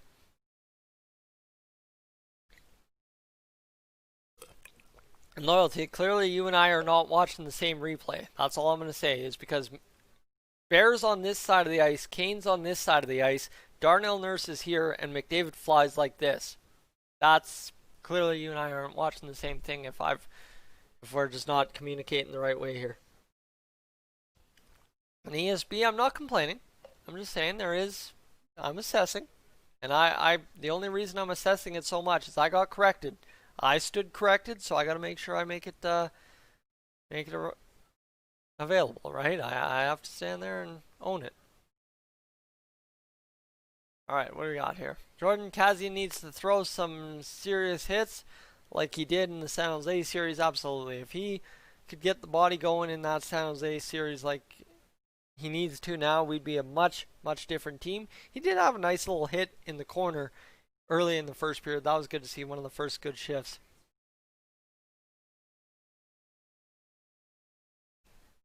And Jordan, where are the cats and whose house am I at? I'm at my buddy's Troy's place. He's been very good. Very good to let me hear. And yes, no, loyalty, that's great. But right at the end of the day, somebody's out of place. Gotta do it. And I know what I watched, but end of the day, we're down nothing. We're up 2-1 here. We're good to go. So we'll be good. Kassian needs to get engaged. Sick. He has been engaged. Was starting near the end of the period. Hopefully he ramps it up. He was engaged all that first period. There's no doubt Zach Kassian was a little PO'd to be on the third line. No doubt about it. And what the defense need to do is be near each other but far away at the same time, because Kane is fast and it might stop him. Well, I'll tell you one thing. If you can eliminate Kane and you can shut down the Taves line, we're going to win this one just dandy, especially if we keep cranking the puck at Taves, at Crawford like we did. Oh my goodness. Getting tired.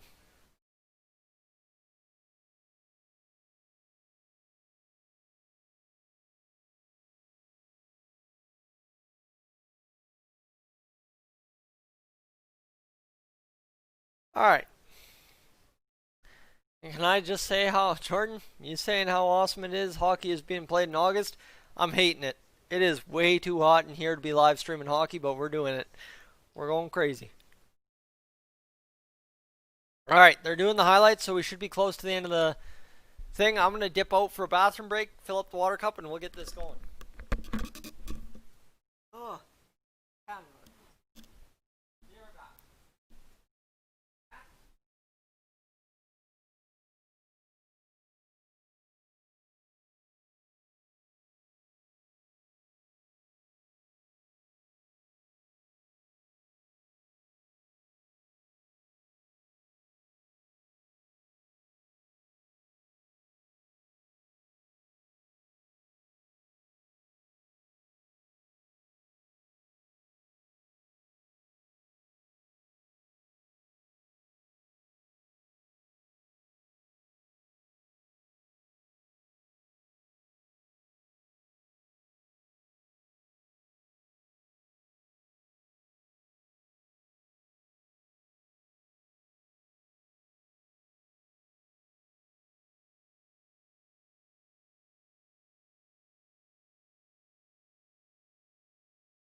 boy. All right. 2-1. 2-1 for the Edmonton Oilers, and we're doing all right. How was the drive? Long? Hey. Yeah, I can imagine.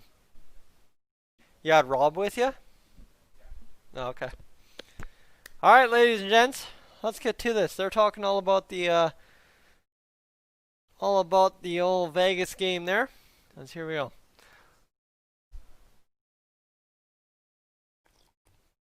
All right. Let's get this going. Up to 65 likes on the stream.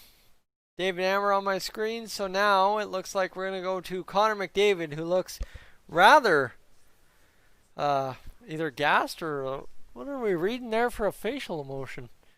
That's quite something.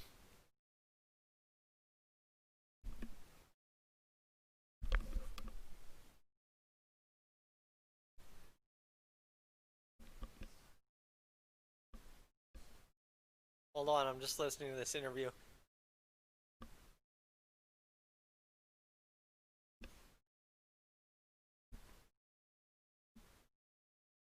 Connor McDavid not using too much gas to make words. And I mean, look at that Kane shot. That Kane shot was off the post too. So we'll give credit to Kane a little bit for sneaking that one between the pad and the far post to Koskinen. Maybe a little bit there too. As my friends, what a good start to the game. I mean, you know what? 2-1, we're good to go. And let's see what we got here. Dish went kaput at the start of the game. Which line is A on Jeff?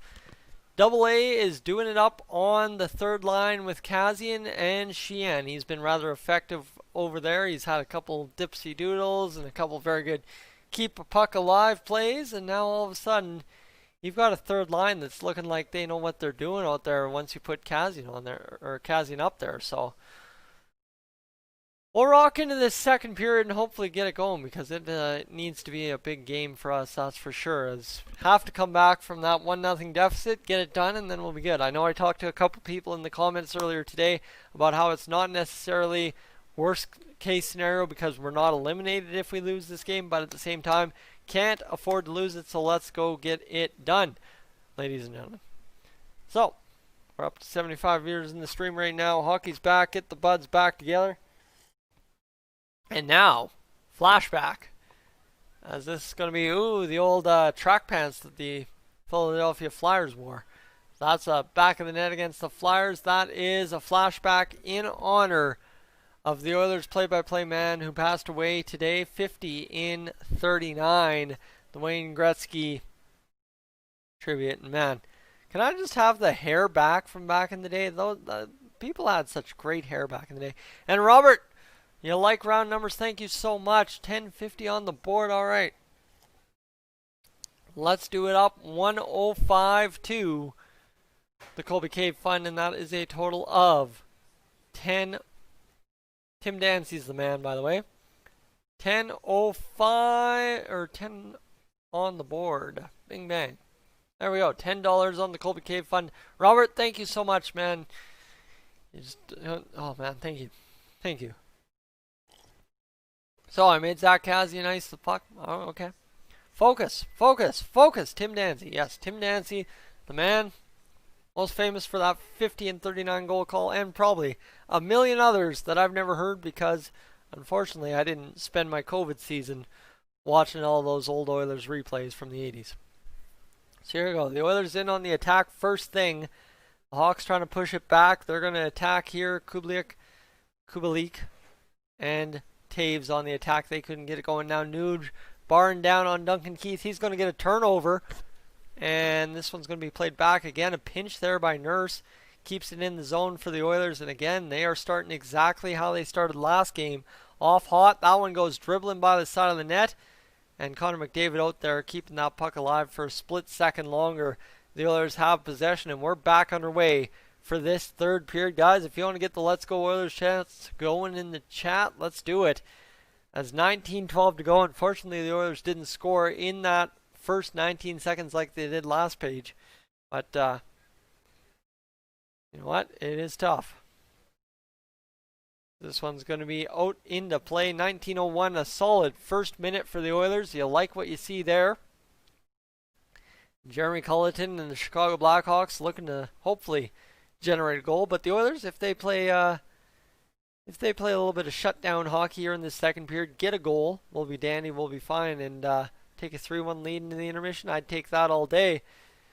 Let's go. Adam Larsson, Oscar Klefbom out there with the second line, which I think is actually a really good pair because now you have your best pair defensively with your second best line offensively, or your best line offensively, however you view Draisaitl and Yamamoto with Ennis. And then, of course, you have Darnell Nurse and Ethan Bear who know how to outlet the pass or carry the puck up the ice when Connor McDavid and company need it. It's worked well so far, so we're good to go. What period is it? Indicated by 2 gray dots below the time, it is the second period between the Oilers and the Blackhawks. Now the Oilers in on the attack. They're going to get there. And Yamamoto keeps that puck alive. It's going to be ripped on net. And that's a goal. Tipped in front, possibly. But there you go. Tyler Ennis, the second line, scores 5-on-5. 3 5-on-5 goals, baby. 3 5-on-5 goals. Man, the Oilers, did they hear us? Or what? My goodness. Let's get this going. What a shot. Just a floater on net, more or less, from Tyler Ennis. Look at this rush in. Played across. Puck goes back. Yamamoto balls it back. And Ennis wrists it on net before Draisaitl gets dumped. And look at that shot. He cools it down and gets it on net. And that is going to go straight through Corey Crawford's 5-hole for the third goal of the game. Tyler Ennis, a big one. And the second line now has a goal. The first line has 2 even strength goals.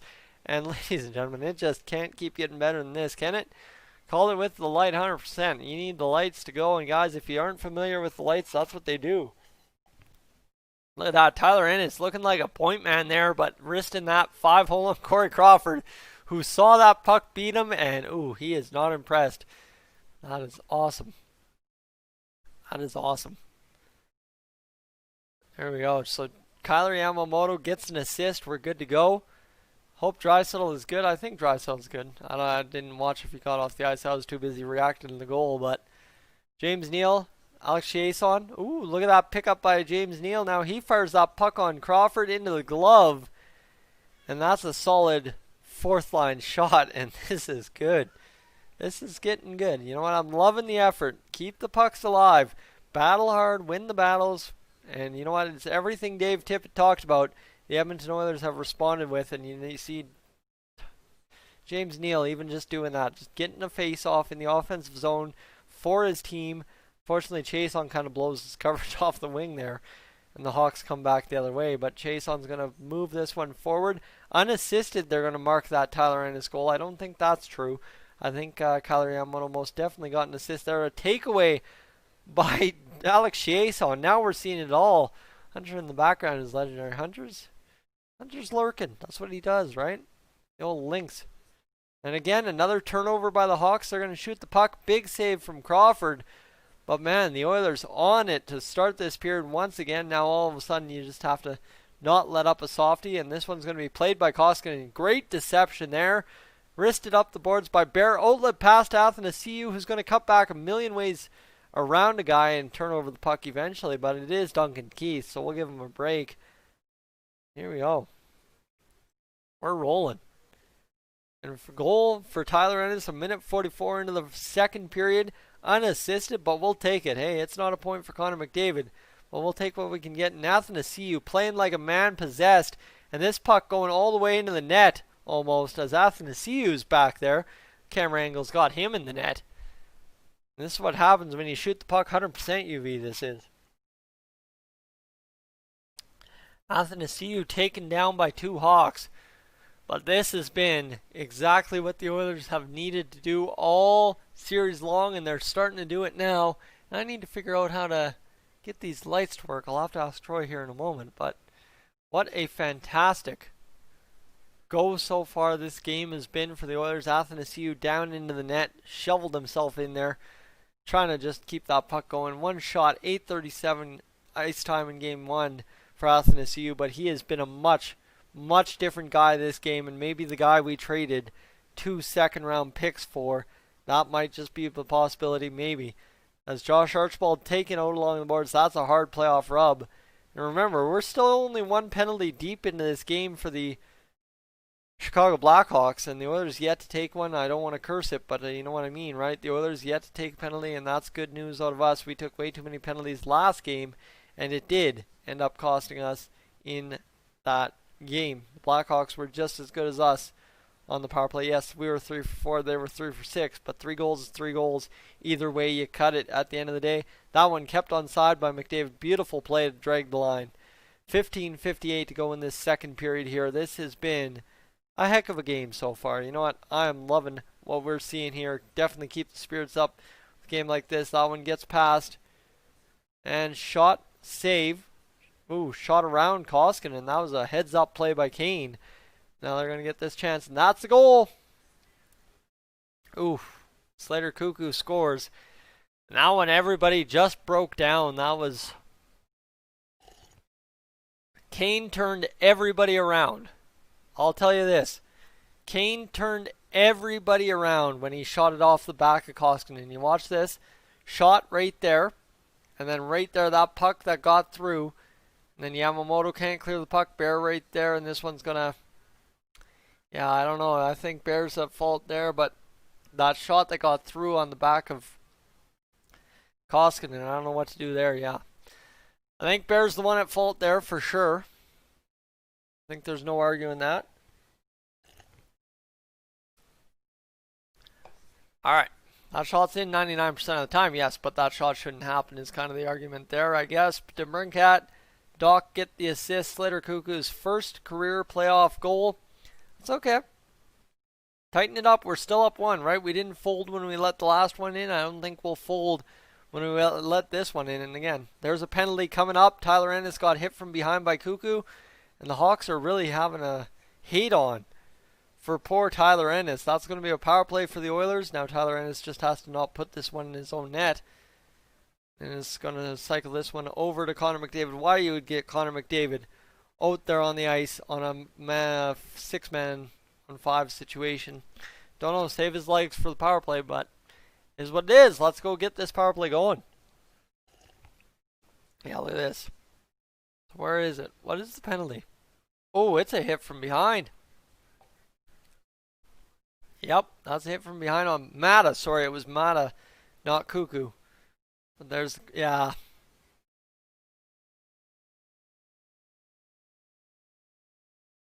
Where you look at that goal, Tyler Ennis looking for the breakout play. A little bit of non-board support. That one's a disaster.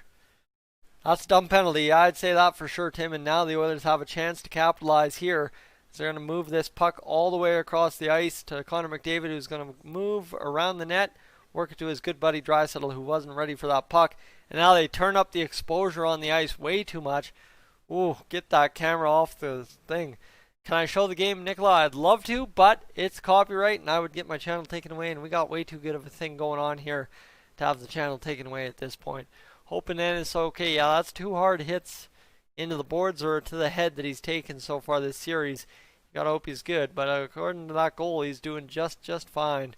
James Neal's gonna get out there. Nuge bobbled that puck, and the Hawks are gonna come back the other way. Connor McDavid on the defense. Look at that defense out of Connor. That is max effort there. I like that.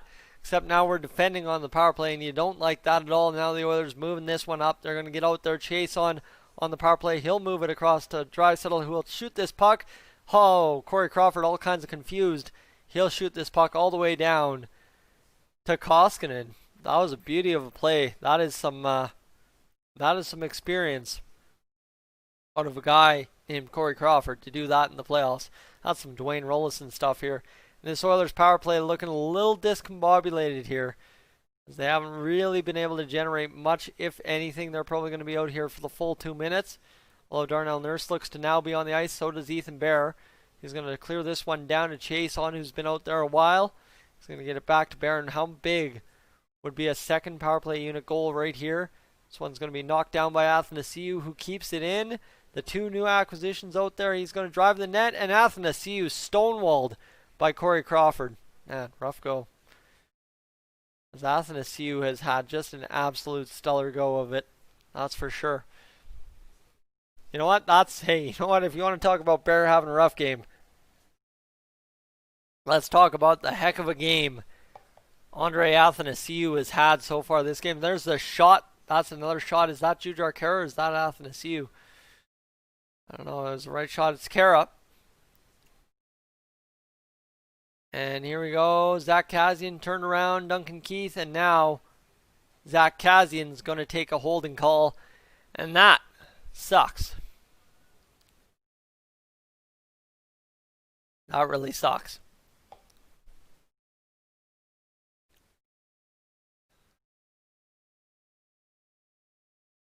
Here we go.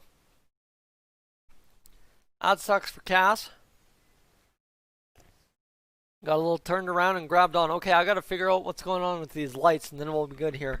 I'll be right back because we got a commercial going.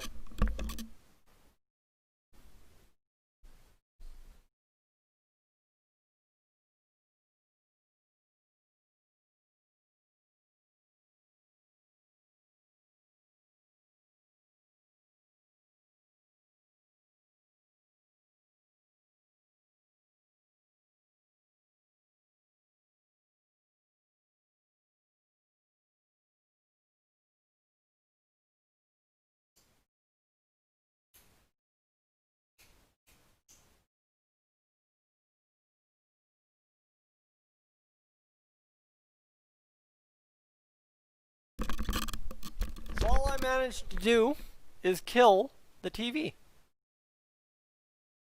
That's all I managed to do. Okay.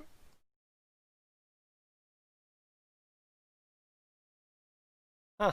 Managed to kill the TV. You guys are as good as me right now. Huh. Interesting.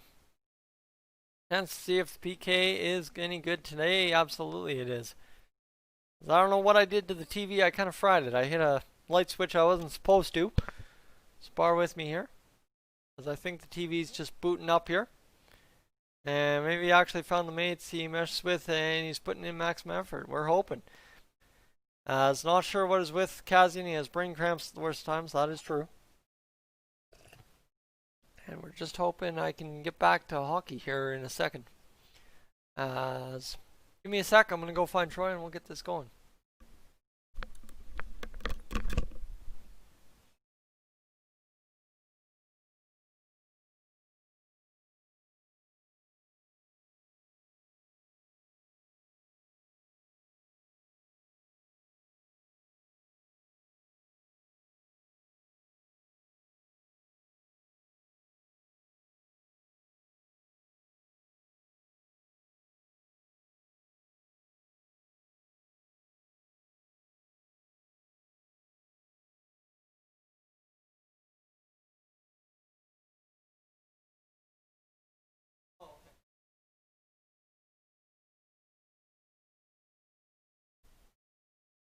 Alright, here we go. Goal, Slater Cuckoo. So far, no goals for the Chicago Blackhawks on the penalty kill. I fried the TV, my friends. That's what I ended up doing. So we'll stay tuned to the Oilers game here quickly. It's 1:26 to go on the 5-on-4 power play, apparently. Cuckoo's goal assisted by DeBrincat. Goals are 24-12. The shots on net. Looking good. And, whew, I need to get this going. Here we go. I think the TV is going. Bears really having a rough game. Yeah. You know what? Rookie in the playoffs, right? That's the way it goes. Alright, let me see if I can get the TV on. Here we go. Let's go. HDMI 2 will be good. Sorry, guys. I am missing so much of this game. Here we go. Eventually, we're going to get to this. I don't know. I don't know what I did to the TV. Hawks versus Oilers. There we go. We are back 13 seconds on the penalty kill. I've totally missed the penalty. And looks like the Oilers are getting another penalty right here. Would be nice if the Hawks didn't touch this one. And 2 seconds of 5-on-3 for the Chicago Blackhawks here now. 10:25 to go. Is it Ethan Bear? Oh, that's what you guys are probably talking about. Is Ethan Bear taking a penalty and having a rough game? I get it. No, that looks like a slash from Riley Shan. So Riley Shan taking silly penalty. There's a block by Bear. Oh, Darnell Nurse, big block on that penalty kill. Guys, we're getting beat up here all of a sudden. Archibald, big block. Yike. Don't like to see this. Sean, welcome in. Probably disrupted the power on the TV. It takes a while to boot those up. That's exactly what I did. I hit a light switch that disrupted the power. Good block out of Chris Russell, and that will get a man back on the ice in Zach Kassian now out of the box. And on the penalty kill, Zach Kassian, not exactly what I'd call a penalty killer, so be cautious, be careful. He's got to take his man here. And they're trying to keep everybody to the outside. Rotate that box, guys. And there we go. Zach Kassian's going to try and force this out. It's going to come a shot, and big glove save on a Mikko Koskinen. There we go. And Jack, welcome in. And yeah, in the playoffs, to slash that hard at the blue line, probably not the biggest call. But again, you know who the referees are here. Chris Rooney is involved, so we'll hold comment on the refereeing until it costs us, I guess you could say. 1:33 to go on the penalty kill. I know what I got into with the referees tonight, so that's why I'm not too upset about recalls or not. I know we're getting screwed, so I'm not too worried about that at all. Control what we can control, and that's 5-on-5 play, and that's what we've done well so far. 3-2 after 3 5-on-5 goals out of the Oilers this evening. You'll love to see that. Sod takes a bump, and the Oilers are going to get this one out of the zone. Nuge isn't going to be able to get there, though. Now we got to get this going here. Up the ice. Juju Arcaro is going to play this one, and he's going to take his time before dumping it in on Corey Crawford, who will play it to Duncan Keith behind his own net. 9:17 to go, and the Oilers. Let's go to work. Patrick Kane. Over to Jonathan Toews. Back cross, and Kubalik fanned on it. That could have been dangerous, but Kubalik fanned on it in kind of a puck like Connor McDavid scored his goal on. Draisaitl moves that puck forward.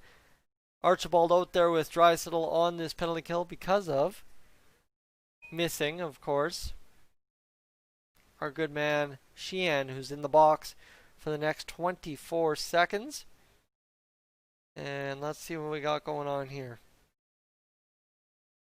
There's the chance across. Backdoor tapped off. 12 seconds to go. Bear's out there now trying to kill this penalty. He's keeping looks on Jonathan Toews. He's keeping tabs on him. Moves up on him now. Toews back to the point. 1 second to go on the penalty kill. McDavid. Draisaitl out there on that final seconds of the penalty kill. Toews dealt with Dandley, and now you've got Riley Shan flipping it out into neutral territory to Connor McDavid, who's going to see that puck whacked away from him quite viciously. And that's going to be a high stick. That makes a lot more sense by calling that a high stick, that's for sure. Let's see what we got going on here.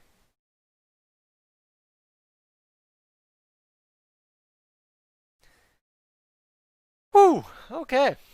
Tough go. Guys, if you haven't hit that like button on the stream, let's hit it and see what we can do the rest of this stream. It's been one heck of a stream. I can already tell you we've outdone Game 1 stream within Game 2, and it's not even the end of the second period yet, so very happy with that. Thank you so much. And again, thank you to Robert, who's donated twice on tonight's live stream, and 2 big kills for the Edmonton Oilers. And Jason Greger saying the Oilers PK blocking shots like I used to do shots on the rocks in Yeg with exuberance. 2 huge back-to-back kills for the Oilers. And that's Jason Greger's take right there. And you know what? Seeing Connor McDavid and Leon Draisaitl get out there, you like to see that. And it's all been good. But yes, Angie straight up just stop taking penalties and we wouldn't be in that problem at all, right? That would have solved the problem pretty quickly. So here we go. Game 2. We're rocking, we're rolling this evening, and we're doing all right so far. We're up. We're alive. We've scored more than 3 goals after the second period, and we're good.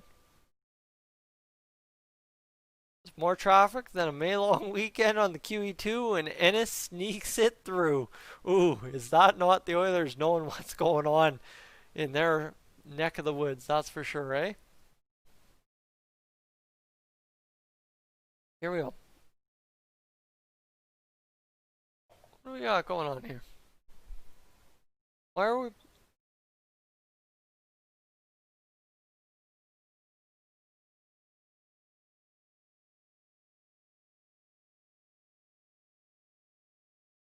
Ooh. Okay, so they're talking about the in-game arena experience. Let's sit up here and let's get back to this, shall we? The Oilers getting going here as they're going to...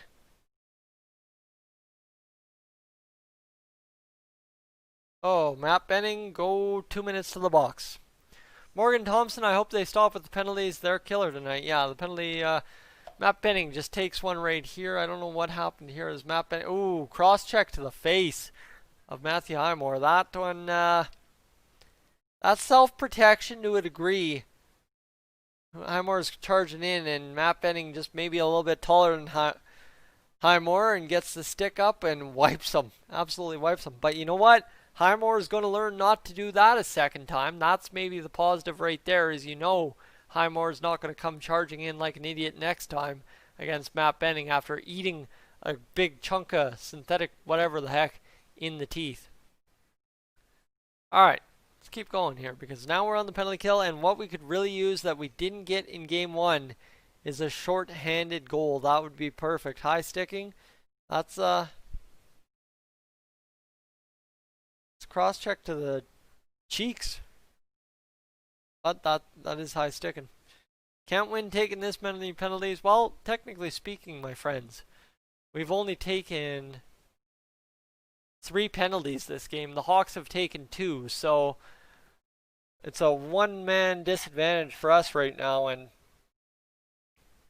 at the end of the day, if you're going to take penalties, you got to kill them, and you got to score on your penalties the Hawks take. That's all it comes down to. As Archibald tried to get sprung, he couldn't get past the man, but the Hawks already without half a minute on this power play, and anything really impactful going. The Hawks now with 16 shots, though.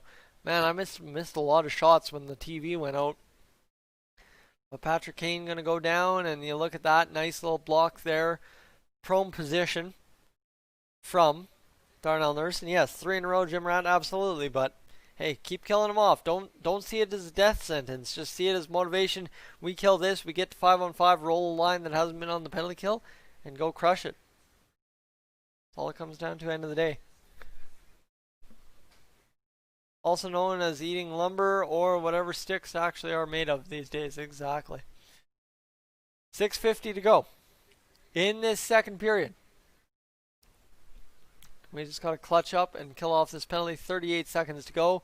Oh man, look at that. Nice little wipeout there. This one's going to go all the way down to Corey Crawford, who's going to have to make a smart play up the middle. He finds a stick.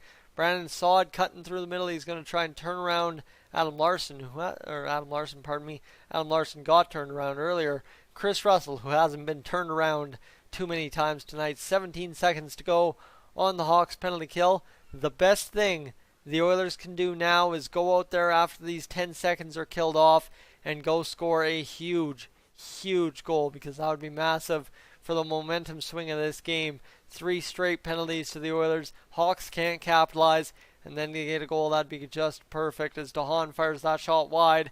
Darnell Nurse laying the lumber into the sticks of Kampf, and Kampf's not going to be able to get anything going, and now that means Ethan Bear's got to make a smart play.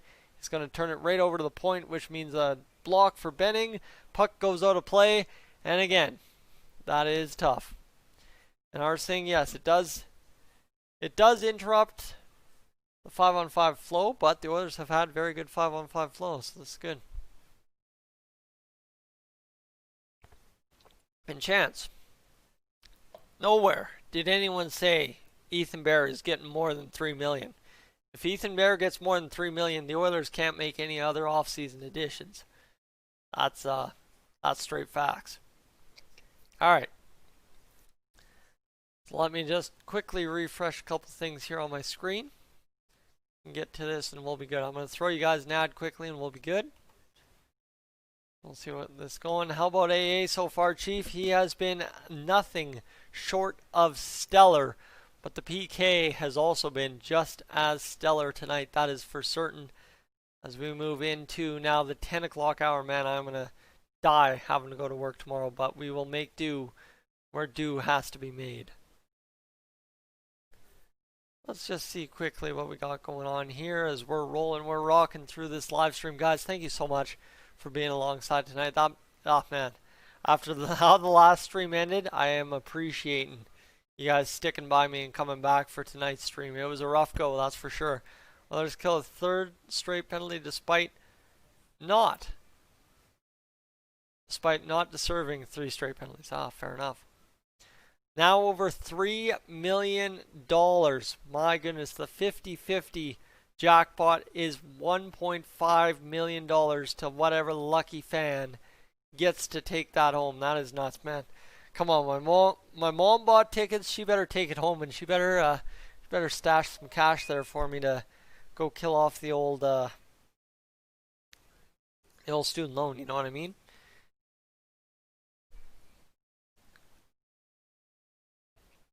And Andrew, I'm not going there. That's very contentious territory. I don't even want to talk about that. I have no horse in that race, unfortunately. There we go. Shot wide. Chris Russell's going to move this out. Chris Russell right out there after a beautiful penalty kill. And now you've got this line going to work. Who is it out there? Drysdale, Yamamoto, and Ennis, who have had a goal. So you can't say that we need Drymoto Hopkins out there because they've been all right tonight. And now you got Benning taking his man a love. Guys, you know what? Straight up, after you see the physicality all through the first half of the second period, it really becomes lost on you just how well the Oilers have stepped up and elevated into the physical play that is Stanley Cup hockey. Here we go. I want AA to get one. I'd love if Andre Athanasiou could get one tonight. That'd be perfect. Here we go. We got to keep this moving. No. Oh, good, Andrew. Oh, good. Oh, no. That's goalie interference, man. That's goalie interference. That is goalie interference. Pay the moderators by the block, right? That's goalie interference. That's goalie interference. Straight up. Mata hit him. Let's see it. Let's go. Oh, wait. It was after the shot. Never mind. Never mind. It was after the shot. Oh, that deflected off of Chris Russell blocking the shot. Yeah, no, sorry. I saw it when it was dribbling on the other angle. Never mind. That's not goalie interference, guys. Don't worry. Don't worry. That puck's back in the net for a good reason. Off the leg of Chris Russell. The Hawks get another lucky bounce, and now we need Andre Athanasiou to step up more than ever in this one, that's for sure. So here, Brennan saw it back the other way. He's going to dangle through, and Ethan Bear steps him up, thankfully. No penalty on that play. And we're good to go, as that was a tough one off a leg, off the arm of Koskinen, and back in the net. Now you see Josh Archibald's going to get out there with McDavid and Nuge. Assisted to Doc right there, and that's Doc's second point of the game. We need a quick response. We need to flatline this game.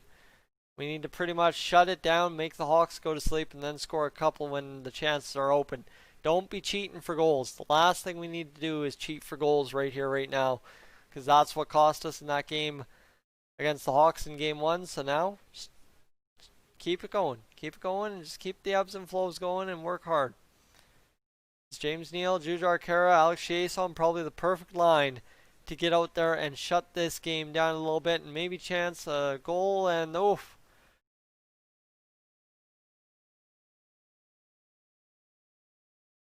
But here we go. How about that? You need a quick response. Let's get a power play here as Doc takes out Bear. Didn't see that because, well, it worked out well, but power play coming up. Zinger, you're going with Classic Oilers. Well, I wouldn't say Classic Oilers. That's a tough goal to give up. Off, and back of the net. Here we go. Power play time. It's our momentum killer.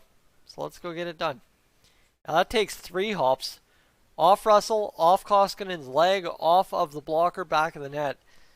Guys, the Hawks getting every bounce here. And no, it's not that they're cheap goals. They're just, the bounces are there. So here we go. High sticking or whatever to Matthew Highmore it looked like. But that's not correct. That's Doc for tripping, and they played Benning's high sticking penalty instead. Now let's get this going. Connor McDavid going to rally in on net. He's going to take this one around the net and get absolutely shut down, but that's why you've got D-men at the point. They're going to work this one on net. Shot, and into the corner it goes. Here we go. We got to get this going here as this one's going to go out and kept in again by Clefbaum, who's had good keeps at the blue line so far this game. Now Chason's going to move this puck. Again, directed towards somewhere where there's not a man, and that's back in the net. Connor McDavid, playoff hat trick, baby. That's the response. Let's go. Don't worry about the shorty. That is what we get. Connor McDavid gets the bounce. See, I was complaining, and they are going to come out and throw a hat trick. Look at this. The ladies in the stands are throwing the hats on the ice. Let's go. Who said there's nobody in the stands? Right on. Connor McDavid, the hat trick in the Stanley Cup Playoffs, game number 2. What a night. His 6th point of the playoffs. And unreal. Connor McDavid beats Corey Crawford, similar to how good old Patrick Kane. Look at that. No looked it right through off Duncan Keith. Let's go. Let's go. Huge. Absolutely huge. McDavid in the playoffs. Guys, McDavid all of a sudden coming around. And now, do I have to eat my title from last game? I don't know, but 2:50 to go. And yeah, the ladies have to come out and clean the ice off with those hats. I'd like one of those hats. I'd take one of those hats. Just make sure it's COVID free, okay? But everything in the bubble's COVID free. And look at this. What just happened there? Zach Kassian just ate it in the eye, I think. He's leaking.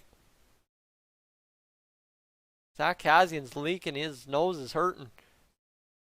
What the heck happened to Cass? He's off to the room. And from bad to worse for Kassian, this playoff series goes. Double minor for high sticking. Baby, that is what we are talking about. The Hawks falling apart at the seams after tying the game up.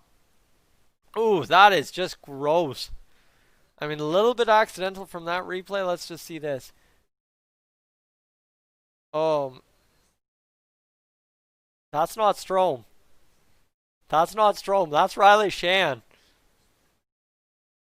That's Shan. No, that's Shan. That sucks. That really sucks. That really sucks. Watch this replay. It's not Strome. It's Shan's stick. But Strome directs Shan's stick into Kassian's face.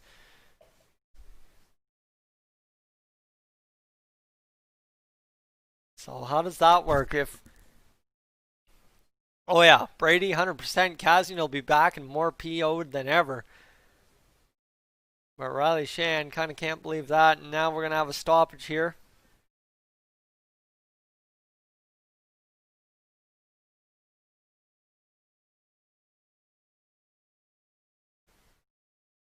Dang. That sucks. Yeah, Strome had a hand on his stick, so... I didn't know how that would work, but that's fine. You know what? We couldn't grease that. I mean, you imagine Hawks fans if we had greased that for a 4-minute double minor and scored a couple on that? That would have been tough. And Chief, that's not BS. That's legit. It was Sheehan's stick. Nothing about that. I'm not going to complain. Refs got it right. It goes against us, but you know what? That's good here. That's fine. I'm not going to worry too much unless all of a sudden we go down huge, but even still... Can't call for a power play when your own teammate high sticks you, right? Strome's hand was on his stick, but I don't know how that works. I have never read the NHL rulebook. Koskinen, stay in your net, buddy. Stay in your net. Here we go, 2:22 to go. Athanasiou out there. He gets tripped up. That's just a little follow through, I think, and now they're going to flip it in. Oilers 2 men deep on the forecheck. That's a huge hit there out of Kyler Yamamoto. Love that. Love that. And absolutely. Zinger 100%. It's a good call. 100%. I'm not complaining. Here we go. We need this to go the right way here soon. And forget Hornquist. Connor McDavid hat trick in the playoffs. Somebody actually had a prop bet $20 on Hornquist to score a hat trick paid out like $7,200 or something stupid. It was nuts. Imagine if Hornquist would have scored a hat trick and that guy cashed. Oh my goodness, that's a couple paychecks. But Koskinen swallows up the puck and we're good to go. I guess by the letter of the rule, you're responsible for your own stick. Absolutely, Tim. I guess that's what we're ruling under. And can't wait for the fury of the mutton chops, 100%. Like, Kazian's going to be PO'd. Got to watch the first period and then blacked out Northwest Indiana. James, that is unfortunate, my man. Hopefully, we can get you through this game here on Dolynny TV the rest of the way with you. We're up to 70 viewers live. It's been a bounce back stream, a much better stream since game one. But I mean, we are still winning, 100%, right? That's the other added bonus here. I can tell you one thing though: as soon as this period's over, I'm going for a bathroom break. I've been dying here. And Duncan Keith's going to carry it up the ice. He's going to get worked over there by, who is that? James Neal? Or is that's Jujar? Yeah, that's James Neal. Alex Chase on JJ's just off to the side. Now he has to go around the boards. But look at that. JJ gets around the man. Pressure's on the puck. Puck comes out to the blue line and Hawks have to carry it in. And it's going to be another penalty to the Hawks. No, it's going to be to Jujar Kara. They called it on, what?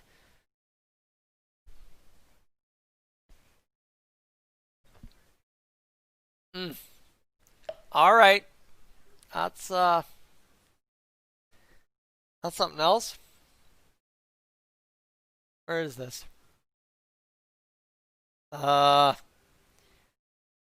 If Kara wouldn't have tried to pull back the arm of Kubalik, we would have been fine.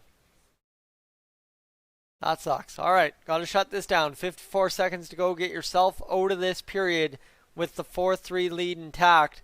But again, the Oilers have already scored as many goals as they did all last game. So let's just watch Connor McDavid have a little bit better of a night, and all of a sudden you call out the captain and he goes nuts, right? That's Connor McDavid for you. This one, 33 seconds to go. The Hawks really not setting much up. They're looking for an option. Blocked in front and cleared out of the zone. That's a gutsy block. And again, yeah, that Kara one, that's a little stupid. Again, one of those that happens in the midst of a play, but stupid one to take because all he had to do is let go of the arm a little sooner and he wouldn't have been called. But it's the fact that he dragged the glove that extra half second, and now you've got Duncan Keith looking for options here with Patrick Kane. He's going to risk that shot. The Oilers collapsing on the penalty kill. 4 seconds, 3 seconds, 2 seconds. Blocked across there. And the Oilers, Adam Larson shuts it down and gets us out of it. That is huge. Ole Mata gets the goal. Kirby Dach the assist. But look at that. Adam Larson shutting it down. Guys, I'll be right back. Give me a minute. All right. Here we go. Be right back.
back to this, ladies and gents. As here we go. Way too many penalties. 100%. Already got that. Connor McDavid, assist Nugent Hopkins and Tyler Ennis on the power play. Okay, didn't know that one. And no more NFL Network and now blocked out on CSN. Really? Crazy second period. Absolutely. All things considered. And then Dry has been super quiet this game. Starting to wonder what's up with him. He's been pretty invisible minus the PP. Yeah, Draisaitl's had a couple points this playoff series, but 5-on-5, even on the Ennis goal, that was unassisted. He was laying on the ice. So here we go. We'll get the stats out here. Nugent Hopkins has 6, count them, 6 points in this playoff run so far. Nugent Hopkins, 6 points in. Yeah, 6 points in 2 games. That's nuts. Same with Connor McDavid. Darnell Nurse has an assist. Ethan Bear has an assist. You have DeBrincat with 2 assists. Kane's got a goal. Slater Cuckoo with a goal and an assist. Kirby Docs got 2 assists this game, 3 total. Ole Mata with a goal. Ennis with a goal and an assist. And of course, you know what? Connor McDavid with a big power play goal. So it's been now starting to be a penalty-filled fest. It was 4 penalties for the Oilers, 2 for the Blackhawks. And then 16 block shots for the Oilers, 11 giveaways to 10 giveaways for the Oilers in favor there, 8 penalty minutes to 6 for the Hawks, and of course, you've got 24 to 16 the face-offs for the Oilers, 19-6 the hits for the Oilers this evening. Brutal. But the big key, Sam, as you said, is the hat trick for Connor McDavid. That's what's got us in here. And you question the captain. He goes out there and does captain things in terms of willing his team to a win. And he might not be 100% perfect defensively, but he's been dang close back there as well. And that's definitely gotten us towards where we need to be tonight. And Draisaitl has been playing decent. Yes, the other side too is Draisaitl's been on the penalty kill a couple times tonight due to penalty killers being in the box. So Draisaitl, a little bit of a different night, but that's the night he is capable of. And then how much of the PP is left, as Tim mentions, 1 minute to go in the third period. And rare situation, Oilers with more shots on net with both first and second period. Absolutely. If we finish with that in the third period, it is going to be some kind of crazy, that's for sure. Draisaitl across, bing, bang, boom, back in the net. Oh, man. You'll love to see that Draisaitl hat trick against the Ducks from back in the day. Did I hear about the Adrian Dater thing? Yes, we did, and that is why Connor McDavid is playing the way he is. Guys, right now, if you haven't had a chance to yet, I suggest you hit the subscribe button. Stick around for what's going to be one heck of a finish here in the third period, and of course, leading us to Game 3 against the Hawks on Wednesday night. It's going to be a heck of a run, and I'd appreciate if you could stick around and get those streams started off early. And then secondarily to that, let's leave a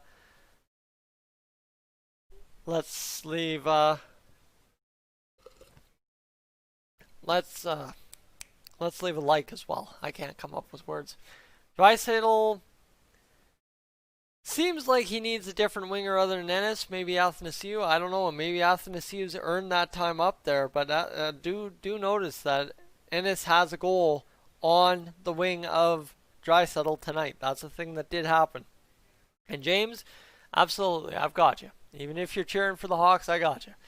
Give you some kind of commentary. I know it's pretty much 99% Oilers commentary except for the one time I mentioned Crawford's name or Taves' name or Kane's name and then Butcher Kubalik's name, but we'll figure that out sometime down the road here in this series, that's for sure. And Tristan, welcome in. Go Oilers. It's been a good game so far. 4-3, Colby Armstrong. Watching the replays. I love that he has those sketchboard things in the back where he chalks up which game it is for sure. So what are we thinking?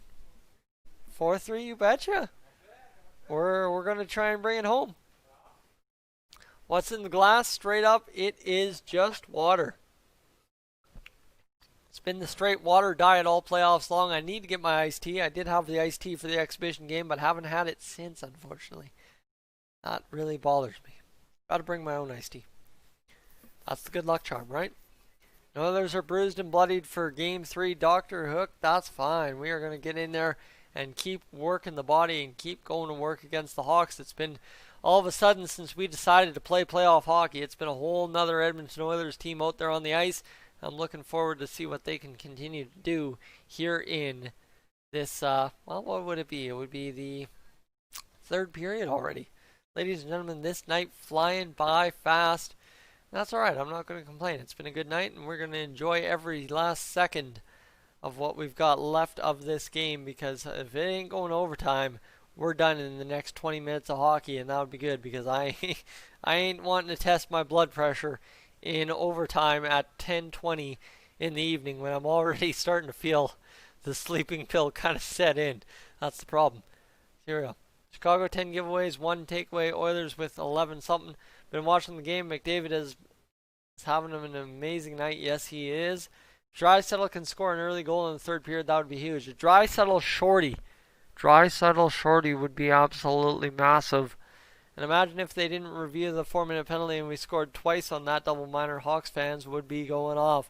And you know what? For that sake, I'm happy, because that's the last thing we need in the chat is cheating a couple of power plays and scoring a couple goals that way, right? And of course, the knock would be Oilers can only score on the power play, so we'll be fine.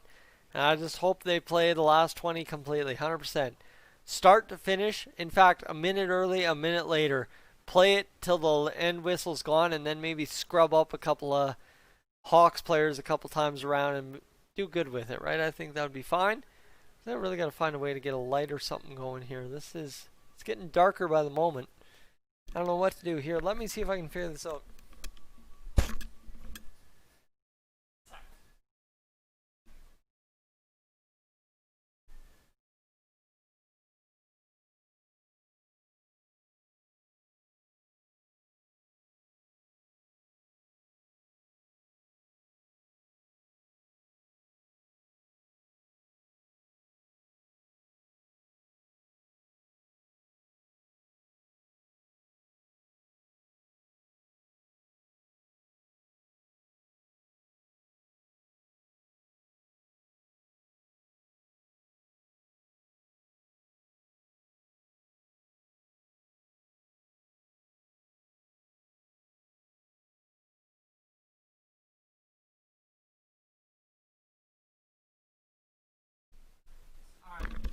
Here we go. Let's get this going. Sorry guys, just piecing out, trying to figure out light switches. Alright. And James, absolutely. You know what? I've quite enjoyed everything the Oilers have done so far this year against the Hawks. They've all been good matches, right? Either 2-goal or 1-goal differences, so it's good. And let's see. McDavid, the hat trick is massive. Edmonton has to finish this game off. They don't want to go down 2-0. No, absolutely not. Got a flashlight. I got to get something going here.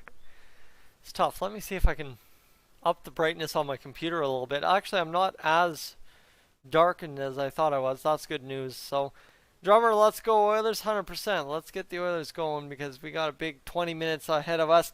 Thankfully, we've played a complete 40 minutes, so now we have to not take stupid penalties late and finish this one up and get the job done late in this third period. That'd be primo if we could get the third period taken care of and then go into Wednesday in a tied series, because let me tell you, I think based on the chat, everybody's kind of calmed down based on what happened the other day, and now we're getting ready to seal this one off and finish it off just fine and dandy. So ladies and gentlemen, we're closing in on 100 likes. This is the push for 100 likes here in this third period. We're at 88. If you can hit that like button, let's try and get a crazy crowd in here for the third period. How about a whole bunch of Hawks fans? How about a whole bunch of Oilers fans yet to discover what goodness we got going on here? And then let's get this going. How about that? It's more effort, boys. More effort. Shawsy 100%. Let's max out in this third period and clutch up. Disco ball strobe light featuring Mr. Orange and Zap. Just their shapes. Just like hologram shapes would be fantastic if I could get that. And Sasha, let's go Oilers 100%. Let's go Oilers all day. Let's get this done. We got only a couple more minutes to clutch up, and then we need to get this done. As that's Harkins, that's a great story. Ehlers with a big hit there on somebody. Neil Pionk with the big shot tipped by Ehlers, even though he gets face washed out. There we go, guys. You came up to show up. 10 likes in 10 seconds, it seems. Great up. JT Miller blocking a shot. That one hurt. Yeah, that one definitely hurt. And now, We get into the Tuesday schedule. Florida, Islanders, Arizona, Predators, Leafs, Jackets, Flames, Jets, Canes, Rangers, and then the Wild and the nightcap being the Vancouver Canucks. Yes, sirree. And the one time they review something that's against us, well, they reviewed that goal Kessler scored, and they still called that against us too. Look at this. This guy's looking a little out of place here. He's on a mission. Forget Hornquist. McDavid with the hat trick, baby. It happened. Yes, sirree. Woo! Let's go. That's a massive get out of McDavid tonight. All right. So straight up. Let's not worry about that. Hit the big 100 mark. Yes, we did. Looking down at my phone, guys. Thank you so much. That's a huge get as well. I'm talking about getting Connor McDavid a big go. And Cass needs to hit. Cass is going to come out man-possessed in this third period, hopefully. One can only hope anyways. No matter what this is, a much better game period than the last one. I mean, it's a lot more entertaining and a true competitive game. 100% it is. So ladies and gentlemen, how about, what do you say we go clutch this up and finish this one off and get it done? A should play more minutes too. How many minutes has Double A played? Because he seems to have been all over the place in this game. Maybe a little bit of ice time counter here for you. As Connor McDavid's played a total of 11 minutes and 50 seconds through 2 periods. That's it. Draisaitl's played 13:54. Athanasiou has played 5 minutes and 42 seconds. The guy has been very, very dang effective. Not even on pace for a full 9 minutes of ice time, but the guy's been going insane tonight. You love to see it. That is effectiveness. That's almost as effective as Patrick Russell the other night in the exhibition game. Double A with McDavid and Nuge next game. Actually, I think you keep Double A right where he is. He's looking mighty comfortable right where he is. And let's get this going. 50-50 has surpassed $3 million. Whoa. There we go. 1.5 million going to the winner. So Friday we don't have the late game because of the Canucks playing. I believe so. What would Friday be? Would Friday be Canucks game 3? I don't know. Couldn't tell you. We'll find out that schedule a little bit later. Kazanin and Athanasiou with Sheehan has been a great line. And AA has been dangerous the whole 5 minutes. That's not something we've said on Andres Athanasiou in his career as an Oiler so far, but it's been great to see, that's for sure. They're just getting their stock up in the summer and get Yes back as the player he was supposed to. No. We aren't worrying about the summer here, UV. We aren't worrying about the summer. Right now, we're worrying about a cup. Let's go. And Karash, welcome in. Hope everything's going well. We've got the Oilers doing some magical things here late in this game. I am absolutely stunned at how much of a turnaround. We expected a turnaround, but I don't think any of us quite expected what we've gotten out of our Edmonton Oilers so far in this game, coming out with the passion they have, the heart, the hustle, and of course the drive to try and change what happened earlier in this series. So I'll just quickly calculating a couple things here. We'll get right back to hockey in mere moments, as I think we're on our last commercials of the break, and then we'll be to the Oilers in no time flat. Bing, bang, boom. Yes, sirree. Thank you so much. Perfect. Marty, let's go Oilers. 100%. Yes, let's go Oilers. Working the railroad. Have a guy from Minnesota with your accent. I don't know if he's truly from Minnesota if he's got my accent. My accent's pretty backwoods, backbush, Albertan, that's for sure. But hey, you know what? I don't mind it. It is what it is. And that actually is one of my power plays as a broadcaster, is being able to have the voice I do. You should hear some of the old play-by-play calls. In fact, since we're waiting for this Oilers game to get back underway, how about I share back to the other game from what I did, Tyson Dolynny play-by-play calls. See if I can find the link here. There it is. May 16th, 2020 is the upload date. Got a little bit bored one night, and here you go. So you want to hear me doing play-by-play, calling playoff overtime hockey. There you go. That's just a little bit of fun. You can save that to watch before the game review comes up, or during this period if there's a TV timeout. And what do I think of this game so far, Marty? I'm very impressed at how much the Oilers have come out to get this job done. That's for sure. It's been very important to see what they've done so far. And Joel Pavelski, I never saw that hit. Oh, man. Rough go. Here we go. Riley Shan. Oh, man. Zach Kassian's going to need a new pair of gloves to play on the ice again in this one. So the period's set to get underway. Mackenzie, you're new to the channel. Just wanted to say I'm glad the Oilers are winning, but they need to stop taking their foot off the gas.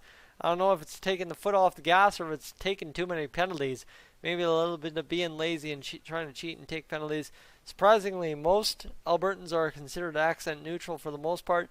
Oh, we can be a bit redneck from time to time, but the day-to-day, we're pretty bland accent-wise. Well, you folks in the city, maybe. Me, you go out to Cold Lake, you go out to, small towns, Bonnyville and stuff. You haven't heard an Albertan accent like that in a long while if you haven't been out there. So here we go. Penalty kill for a minute to start. Nurse and Barry, your defensive pairs on the ice, and they're going to try and get out there and do the job and see what can go here, as this one's going to be wristed down, and Corey Crawford out to play it. 9 seconds already eaten off the power play here. We are underway, ready to go for what should be a good penalty kill and then transition into a good goal. Wipes out Kane. Look at, there we go. Josh Archibald with a huge hit on Patrick Kane, who has to regroup him. But saw Kid Rock at the United Center. That would be a good concert. Kid Rock at the United Center. Tickets probably weren't cheap, I'll tell you that much. There's 27 seconds to go. The Hawks just trying to set up the attack now. Kirby Dach, he's had a couple assists this game. He's going to work with Patrick Kane, who's had a goal. And he's going to try and look down for Dach. And now you've got Darnell Nurse. Actually, that's Ethan Bear rocketing that one up and over top because he blocked it down. Most penalties are taken by stopping your feet. Always keep your head moving and legs working. Well, I'd tell you that Jujhar Khaira one wasn't due to moving his feet too slow. It was he was trying to move too fast, got tangled up, and tugged instead of letting his arm dangle free. There's Hunter the Lynx partying it up on his home couch. He's got his drum. He's looking good. And now 19:10 to go. The Oilers are going to slap this down the ice, and it goes out of play. So how about we have a face-off here with 8 seconds to go.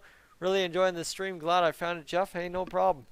I love talking to my Oilers, and it gives me something to engage with during the game. And see, as we had that point with Loyalty and Andrew Pham earlier, is you kind of miss things within the game, and everybody sees it differently. And it's good to have an informed opinion based on multiple opinions at time of post game when I do my review, because let me tell you, it makes me sound like I actually have a clue what I'm doing half the time, right? As long as we debate it and discuss it, we get some action and we actually understand what went on in the game a little bit better, and I can translate that to everybody that watches the game review. Here we go. Kyler Yamamoto risks the shot. Oh, Ennis off the side of the net. So close. That was very, very tight. That was very, very tight.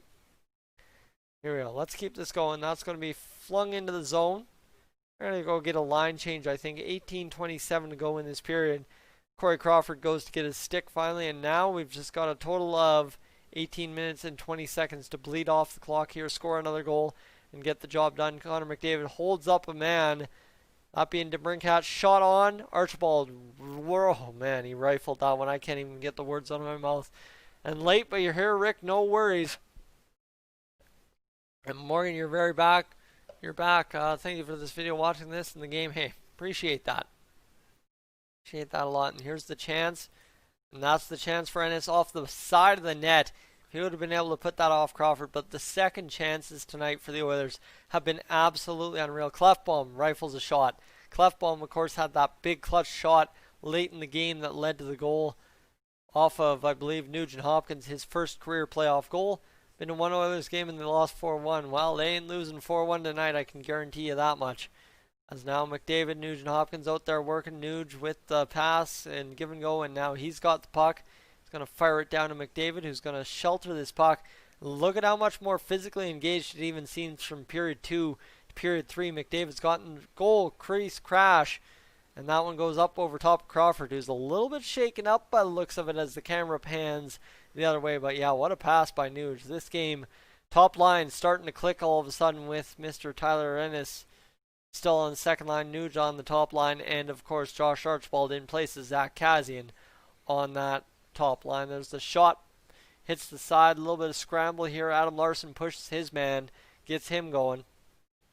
And it's definitely all of a sudden turned into a battle. 17 minutes to go. We just got to clutch up and finish this off here and get this job done, that's for sure. 16:58 to go. And Caleb, I'd say goal, but there is no goal to announce. You get one. If you do it again, you will get a timeout. Just saying. Here we go. All right.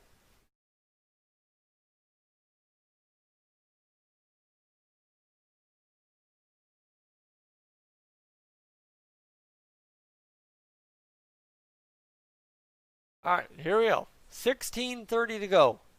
In this third period, this puck rifled across. Going to be shot across. That one's going to go out. DeHaan's going to play that there. And now you've got Connor Murphy looking for that puck. Connor Murphy, one of the guy that straight up doesn't have a point tonight. A guy that's on that second pair. Oh, look at that. Huge hit out of Chris Russell. Big hit out of Chris Russell. Love to see that. 21 hits for the Oilers, and yeah, they just rocked him there. Benning and Chris Russell have both had big hits. Benning now up there to Zach Kassian, who's out there sporting something on his face, I'm sure. Here we go. Shot. Athanasiou rips it wide. Man, tough go. Skateboarding Tricks, welcome in. And this one's going to go high and out of play. And haven't seen Mutton Chop. Is he back? He is back. He just came back onto the ice, and look at this. What a pass. And ducking through. Couldn't get it going is Connor McDavid. Another chance backdoor that just misses that much wide. Nah, you used to be NHL 72. There we go. Now we know where we know you from. All right. Let's go. We're keeping the clutch up. We're keeping the pressure on. It's time to finish this off here. 15:43 to go. Face off. Coming out. They're going to draw Draisaitl out. They're going to get Ennis in there. We're going to see what we can do. That's big hit on 5'7", 160-pound forward. Hey, you put a guy on his butt, I don't care what size he is. Here we go. Draisaitl moving in. He's going to backhand that one high into the corner. It's going to bounce to Tyler Ennis, who bounced it to Jonathan Taves. This one back this way. And Darnell Nurse is going to take that man right out. The compete level, I'm telling you.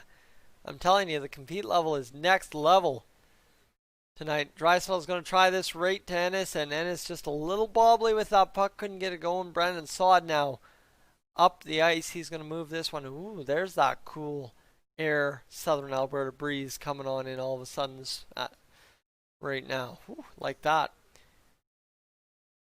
And like to see the heat turn up. Well, it's been good. So far, so good, guys. As Ryan Carpenter's moving this one forward. Josh Archibald rubs him a little along the boards. Clefbaum's going to make the smart play. Turnover. And whew. Koskinen had to be safe with that one. Mackenzie, you're wearing your Peter Sikora 06-07 jersey. I like that. That is a good one. Line pass by Clef. I think he thought he had Nuge there, but he did not have Nuge there, and that ended up being a very dangerous chance. All right, Connor McDavid going off the ice. Look at how sharp his hair is. He's got that little weird M thing going back there. That's looking sharp. Beard's starting to come in good again for Connor. He's had 13 minutes of ice time, 3 goals. Ice time has been very limited. He's got probably 7 minutes of this last 14 minutes to go.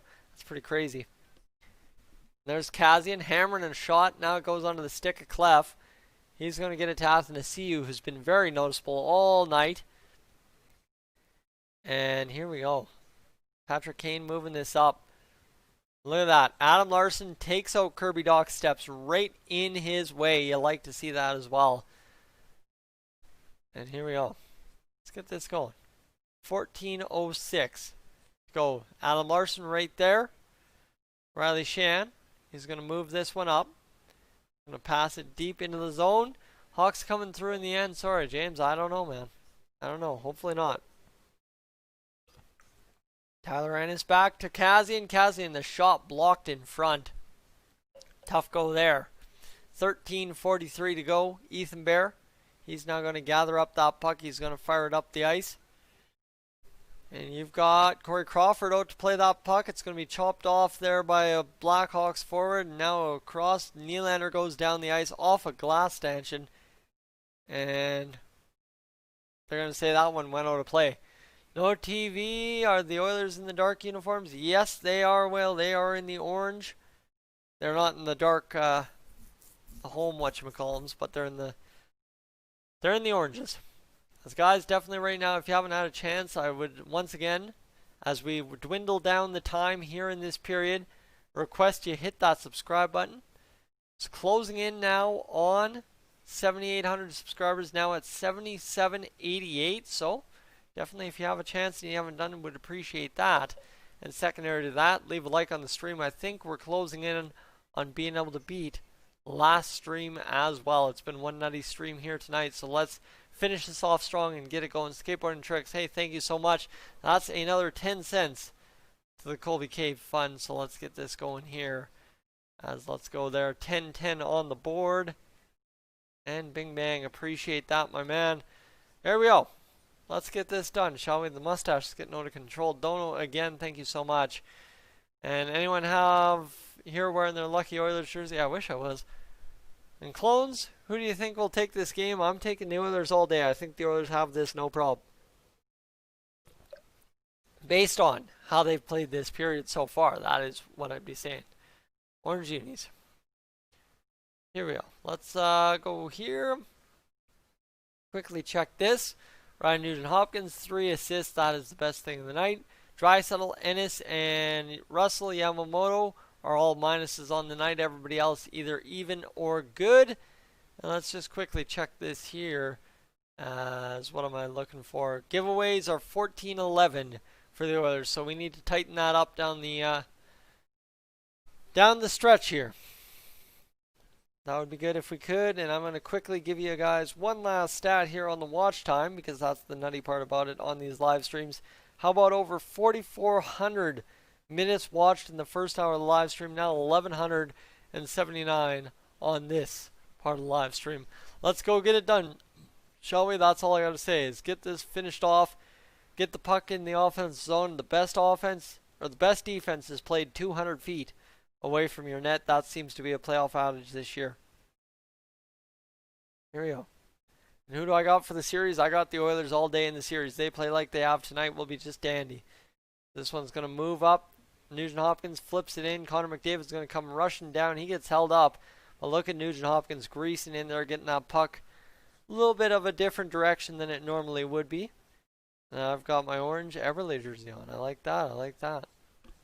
Here we go. Let's get this going. There we go.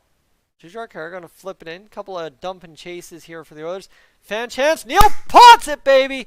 That is what you're talking about. You want to yell at Mike Smith. James Neal, 5-on-5, scores a huge goal off the tape blade of Corey Crawford behind the net. The real deal, James Neal, scores the big goal. And what a good one it is. Look at that pressure by Jujhar Khaira. James Neal right there when he turns around, pots it. And yes, sirree, that's a big one. 5-3. Told you, the best offense is played 200 feet away from your own net. Or best defense, sorry, is offense played 200 feet away from your own net. And real deal, James Neal gets it going. That's a Mike Smith oopsie. Hey, all things being relative, you get it back. I told you we'd get it back some point. We got it back. Madison, welcome into the stream. First time seeing your name in there. But ladies and gentlemen, we're in for a finish now. 12 minutes to go. And the Oilers up 2 goals against the Hawks here. Oh, man, this is Dylan Strome ripping that shot there. It's going to get turned around. Just make simple plays. That was a heads-up play by James Neal to get on that one. Jujhar Khaira now going to try and work this one out of the zone. Chason's going to take it back. And this one's going to get up to James Neal, who's on a one-on-one. James Neal looking for back-to-back goals. James Neal falls down. Chason! 6-3. Let's go. The Oilers working at the best fourth line in the NHL playoffs, getting to work Alex Chiasson, a huge goal. Let's go. Let's go. Massive one for Alex Chiasson right there. And get the job done, James Neal. What is going on here? This is a good night here. 6-3 for the Oilers. And I would not be surprised this one finishes 6-4 for the Hawks. Just saying. The best fourth line. I told you guys, I did a video on this.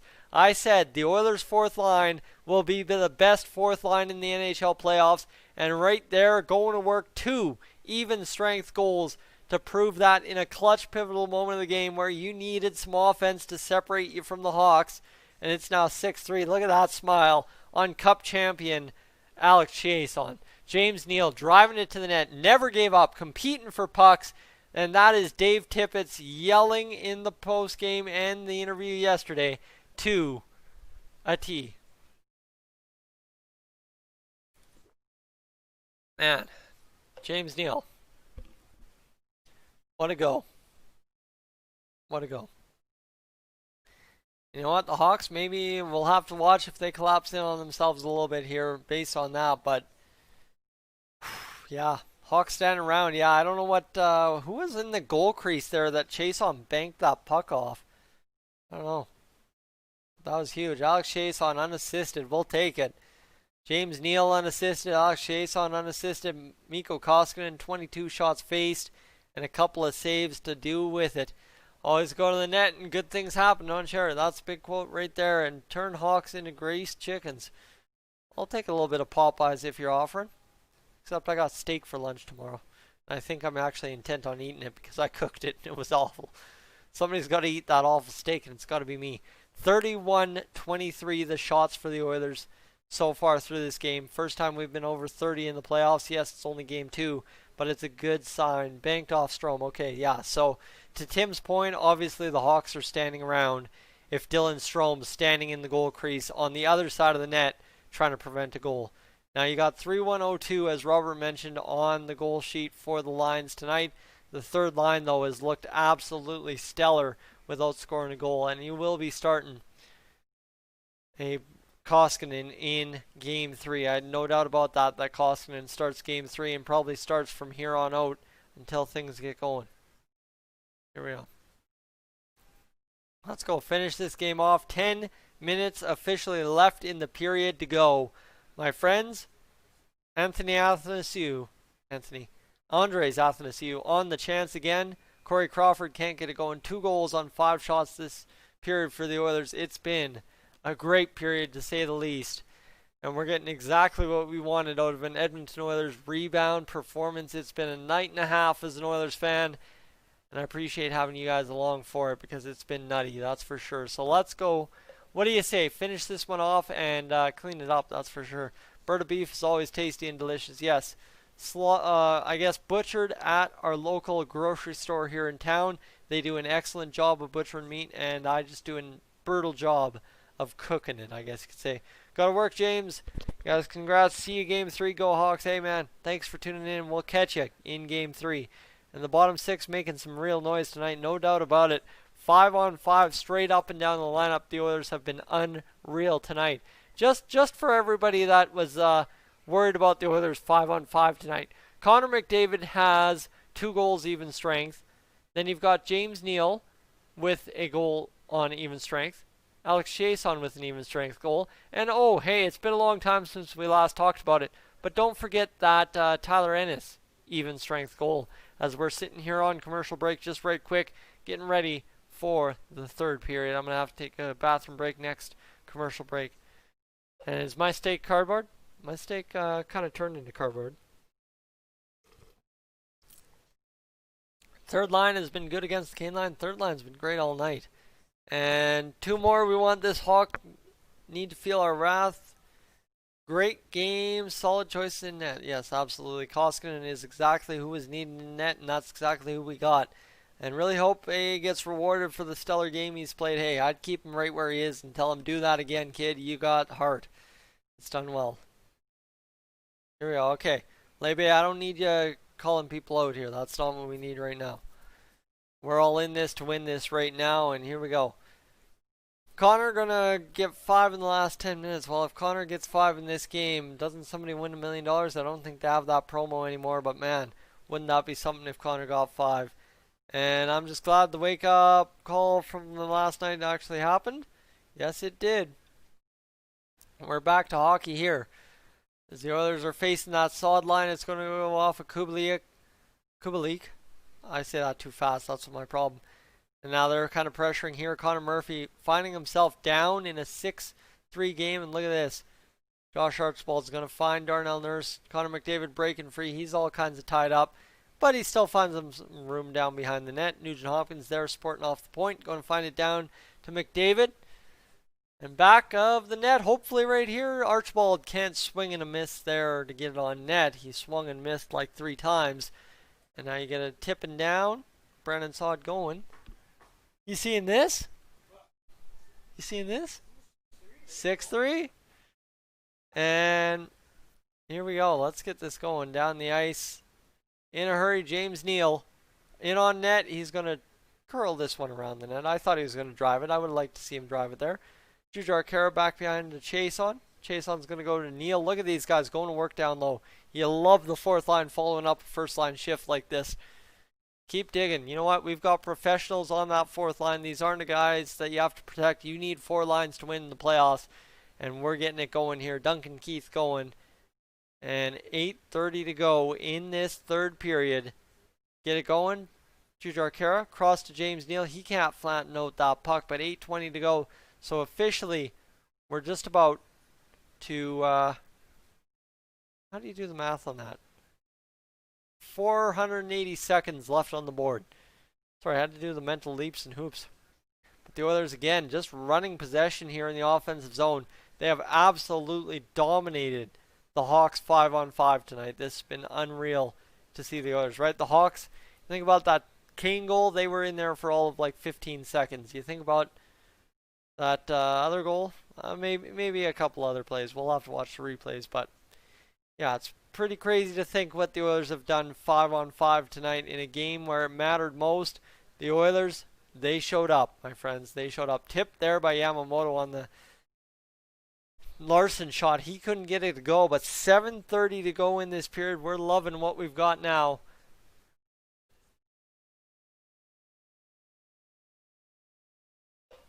Yeah, no. Troy's an Avs fan. He's good. We'll only have problems once the Avs get going here in the playoffs. And now would be a good time for the third and fourth lines to eat some minutes. Absolutely. Get Athens to see you that big goal. You see Chris Russell's out there. The third D pairing's out there. Got Tyler Ennis out there with Draisaitl and who else? Kazian. Okay, so now we're seeing half line changes. The Hawks running the Oilers around a little bit. Look at that. Everybody digging to keep that puck out. Draisaitl just bear jumped. I don't know what that was. That was like a coyote jump. I don't know. He just fox jumped. He just piled on his man in front of the net to prevent him from scoring. Desperation. Koskinen sliding all around. Zach Kazian out there working. The Oilers now getting outworked 5-on-5, but the Hawks are hungry. They're down 3 goals. You got to get it going, right? If you're down 3 goals, you got to step up. The Oilers did it last game. So the Hawks rightfully so doing it now, and they're going to flip this puck down the ice. And it's going to be the perfect dump to get a line change, I think. The Oilers hot change. Patrick Kane handling against Darnell Nurse. He can't get past Nurse, who actually turns him around. Bear's going to chip this off the boards. And you've got Josh Archibald out there now. He's going to take a tuck and roll into poor Calvin DeHaan. And that was an interesting go there. But now you got 5:57 to go. You're inside the last 600 seconds, or last 360 seconds, pardon me, of this hockey game. All right. Do you think we could see a play with Connor next game? I wouldn't be surprised, but again, do you reignite the Draisaitl Hopkins line? And there's a penalty coming up. And no, Athens, see, you can't get it done on the back door to Josh Archibald. But the Oilers go down the ice and get the power play indeed. That was massive. Look at that. Athanasiou carried a stick all the way down the ice and then passed it across at the last second, but they couldn't tap it back door. My goodness. Not going to see Smith in net again. I would be 100% shocked if we ever see Smith back in the net before Koskinen loses 2 games. I'll put it that way. Because we know he likes to do stuff, but 100% wouldn't doubt it at all. Here we go. Huge third period.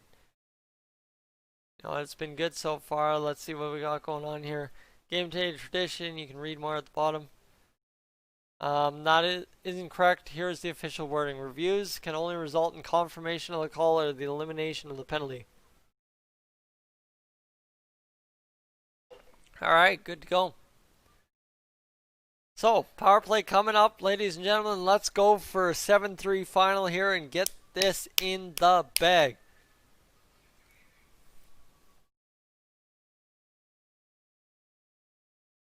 Yeah, I'd say you probably are able to ride Koskinen until round 2 at bare minimum. Koskinen's probably got that much in him, but then you do have to start Smith at some point to give Koskinen an off night. And AA is looking better. AA is looking very, very good.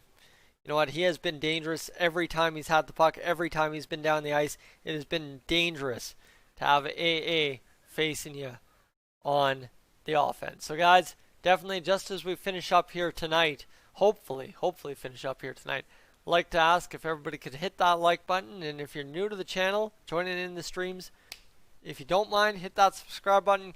Come back for Game 3. Honestly, I don't even care if you hit that subscribe button. Come back for Game 3 and let's just have a rockin' stream Game 3. Didn't expect to have this crazy of an audience at 11 o'clock here on a Monday night on a holiday Monday, but we've got quite a stream going, and I appreciate you guys being along for the ride with me this evening. So here we go. The Oilers off the face-off. They're back down to Mikko Koskinen, and now we got to get this underway on this power play, that's for sure. Oilers just need to get the job done. Connor McDavid a 4th goal, 5th goal, that'd be great. Let's see what we can do as the Oilers just not quite engaging on the battles here. Yeah, Leon Draisaitl scared to cut that one off. 1 for 3 on the power play, but how about 8 shots on the power play? That's still 2. And here we go. Let's go. Draisaitl. Oh, they're talking about needing to get Draisaitl going on the broadcast, actually.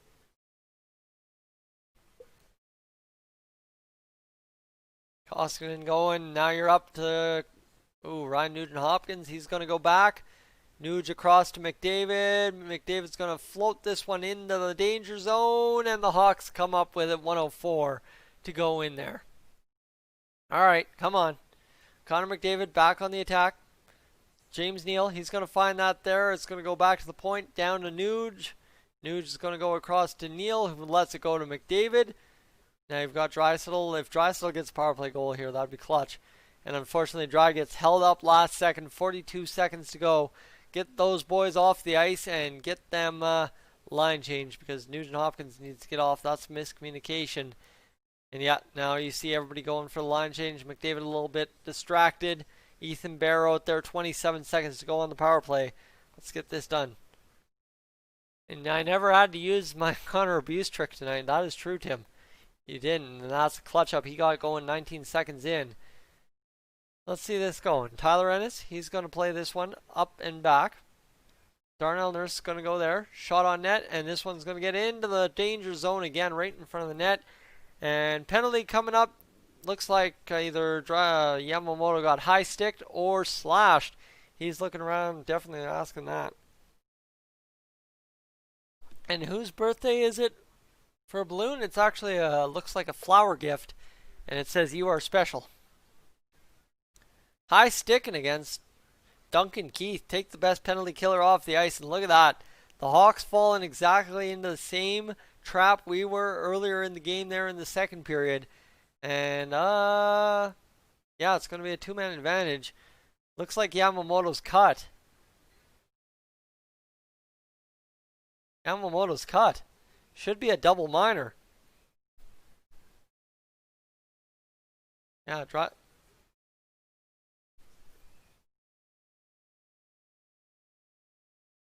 Yamamoto's cut.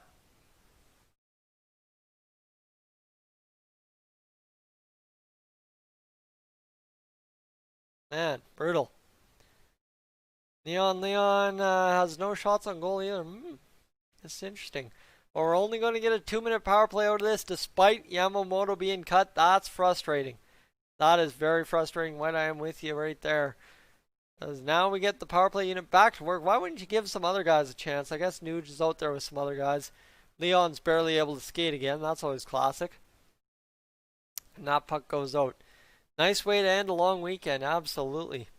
Absolutely. And who got the power play goal? It was Connor McDavid getting the power play goal. It was a beauty. Here we go. I think that was the look off and then slide it off the back leg of Duncan Keith 5-hole, if I remember that play correct. And Chicago frustrated, taking penalties, capitalize on this. You absolutely gotta. And Ethan Bear out there with Oscar Clefbaum, Ryan Nugent-Hopkins, and I don't know who else. But other training staff doing double duty tonight, absolutely. You imagine if they brought enough staff in the bubble for this madness? As yeah, now Leon's not even moving out there on the power play. Like, why? Are we just going to give the rest of the 5-on-5 time to the other guys? That's fine by me, but it's tough. All right, 1:05 to go. That will get us down to 1:41 to go in the game. And then we just have to clutch up and get the job done there. There's Draisaitl moving in. He's not able to get this going. Nice play there by Nurse. It's going to get in, and oh, good chance there out of Leon Draisaitl. Here I am bad-mouthing him. And he gets a nice, gorgeous chance in front. Nuge.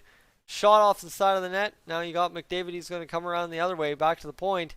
Bear's going to find that. Bear's actually calmed down a lot since it got sketchy. There's the shot.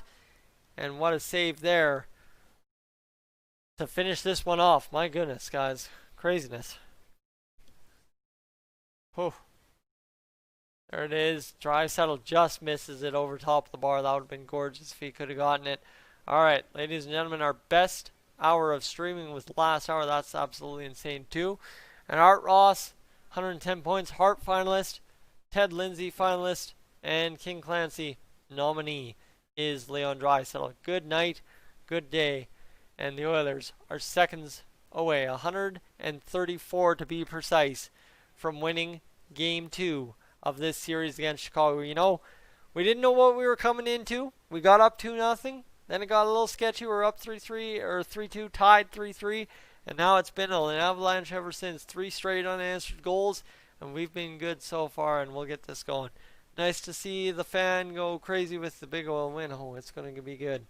149 seconds to go. The power play is over. Jujhar Khaira's out there on the power play. You like to see that. James Neal shot with a puck. Jujhar Khaira now has the puck. He'll turn around on Olimata. Ooh, Neal fans on it. That means Smith will shoot it, or Nurse will shoot it. I've got a mustache hair in my mouth. And 1:28 to go. The Oilers, they just have to clamp down and finish this off, play a little bit of greasy hockey, and get this done as we're inside the final 80 seconds of what should be, by the looks of it right now, if the Oilers can finish this off, an Edmonton Oilers Game 2 victory. How good does that feel? Feels about as good as a Pepsi and some Crispers at 11 o'clock. After a long drive back from Oda Province. All right, Sheehan, cross to Athens to see you. That goes out of play. 58 seconds to go. Brian, good night for the Oilers as a Hawks fan. This is what I expected from the start. Hey, it's all good, Brian. You tried to keep them going, but it's been good. And you know what? The penalty is over. They'll probably pull Crawford. I don't know if they pull Crawford here if they get a chance. 58 seconds to go. They would have had to do it sooner. But ladies and gentlemen, the Edmonton Oilers put in a 98% complete effort. I will say taking those 3 penalties was pretty lazy there in that stretch, but we got the job done, and now we move on to Game 3. Hopefully, we got 58 seconds to go. All right, we got 58 seconds to go, and the only thing that sounds better than a Game 2 victory, as you said, Peter, is a Game 3 victory. Chris Russell cross to his D partner, Matt Benning, Zach Kassian, and I got so much to mention in the game review, it's going to be unreal. Riley Sheehan, he's going to turn. He's got 41 seconds to work with. That line, Zach Kassian was coming through, and the dude bailed last second. Zach Kassian just about Matthew Tkachuk, the defenseman for the Blackhawks. That would have been insane. And this one's going to go down for an icing. 25 seconds to go. And Zach Kassian was coming in like a freight train. My goodness. Wow, look at this. Yeah, he just bailed. I don't want any part of that. Kassian would have launched him into probably Calgary with that hit. Oof. Good night. And we need this tonight, boys. Let's get the win. Continues to the next game. Much better game. Let's continue it. And McDavid went beast mode. Tighten it up defensively. And the Oilers have done exactly what they needed to do this evening to clutch up a W. I am safe to say within the final 16 seconds, the Hawks aren't going to go up and score 3 goals. I've cursed things before, but I like where my chances are at now. 8 seconds to go. Thank you so much, ladies and gentlemen, for tuning in to tonight's live stream. A final reminder, the game review is coming out in mere moments. The Edmonton Oilers have won Game 2. The series is tied 1 apiece. I will catch you in the game review. Let me tell you, hit that subscribe button. Hit the like button on your way out too. Subscribe button will get you the game review in your boxes. So get there, get that done. I'm Tyson, this is Dolynny TV. Thank you so much for making it so enjoyable tonight. I am up on out of here.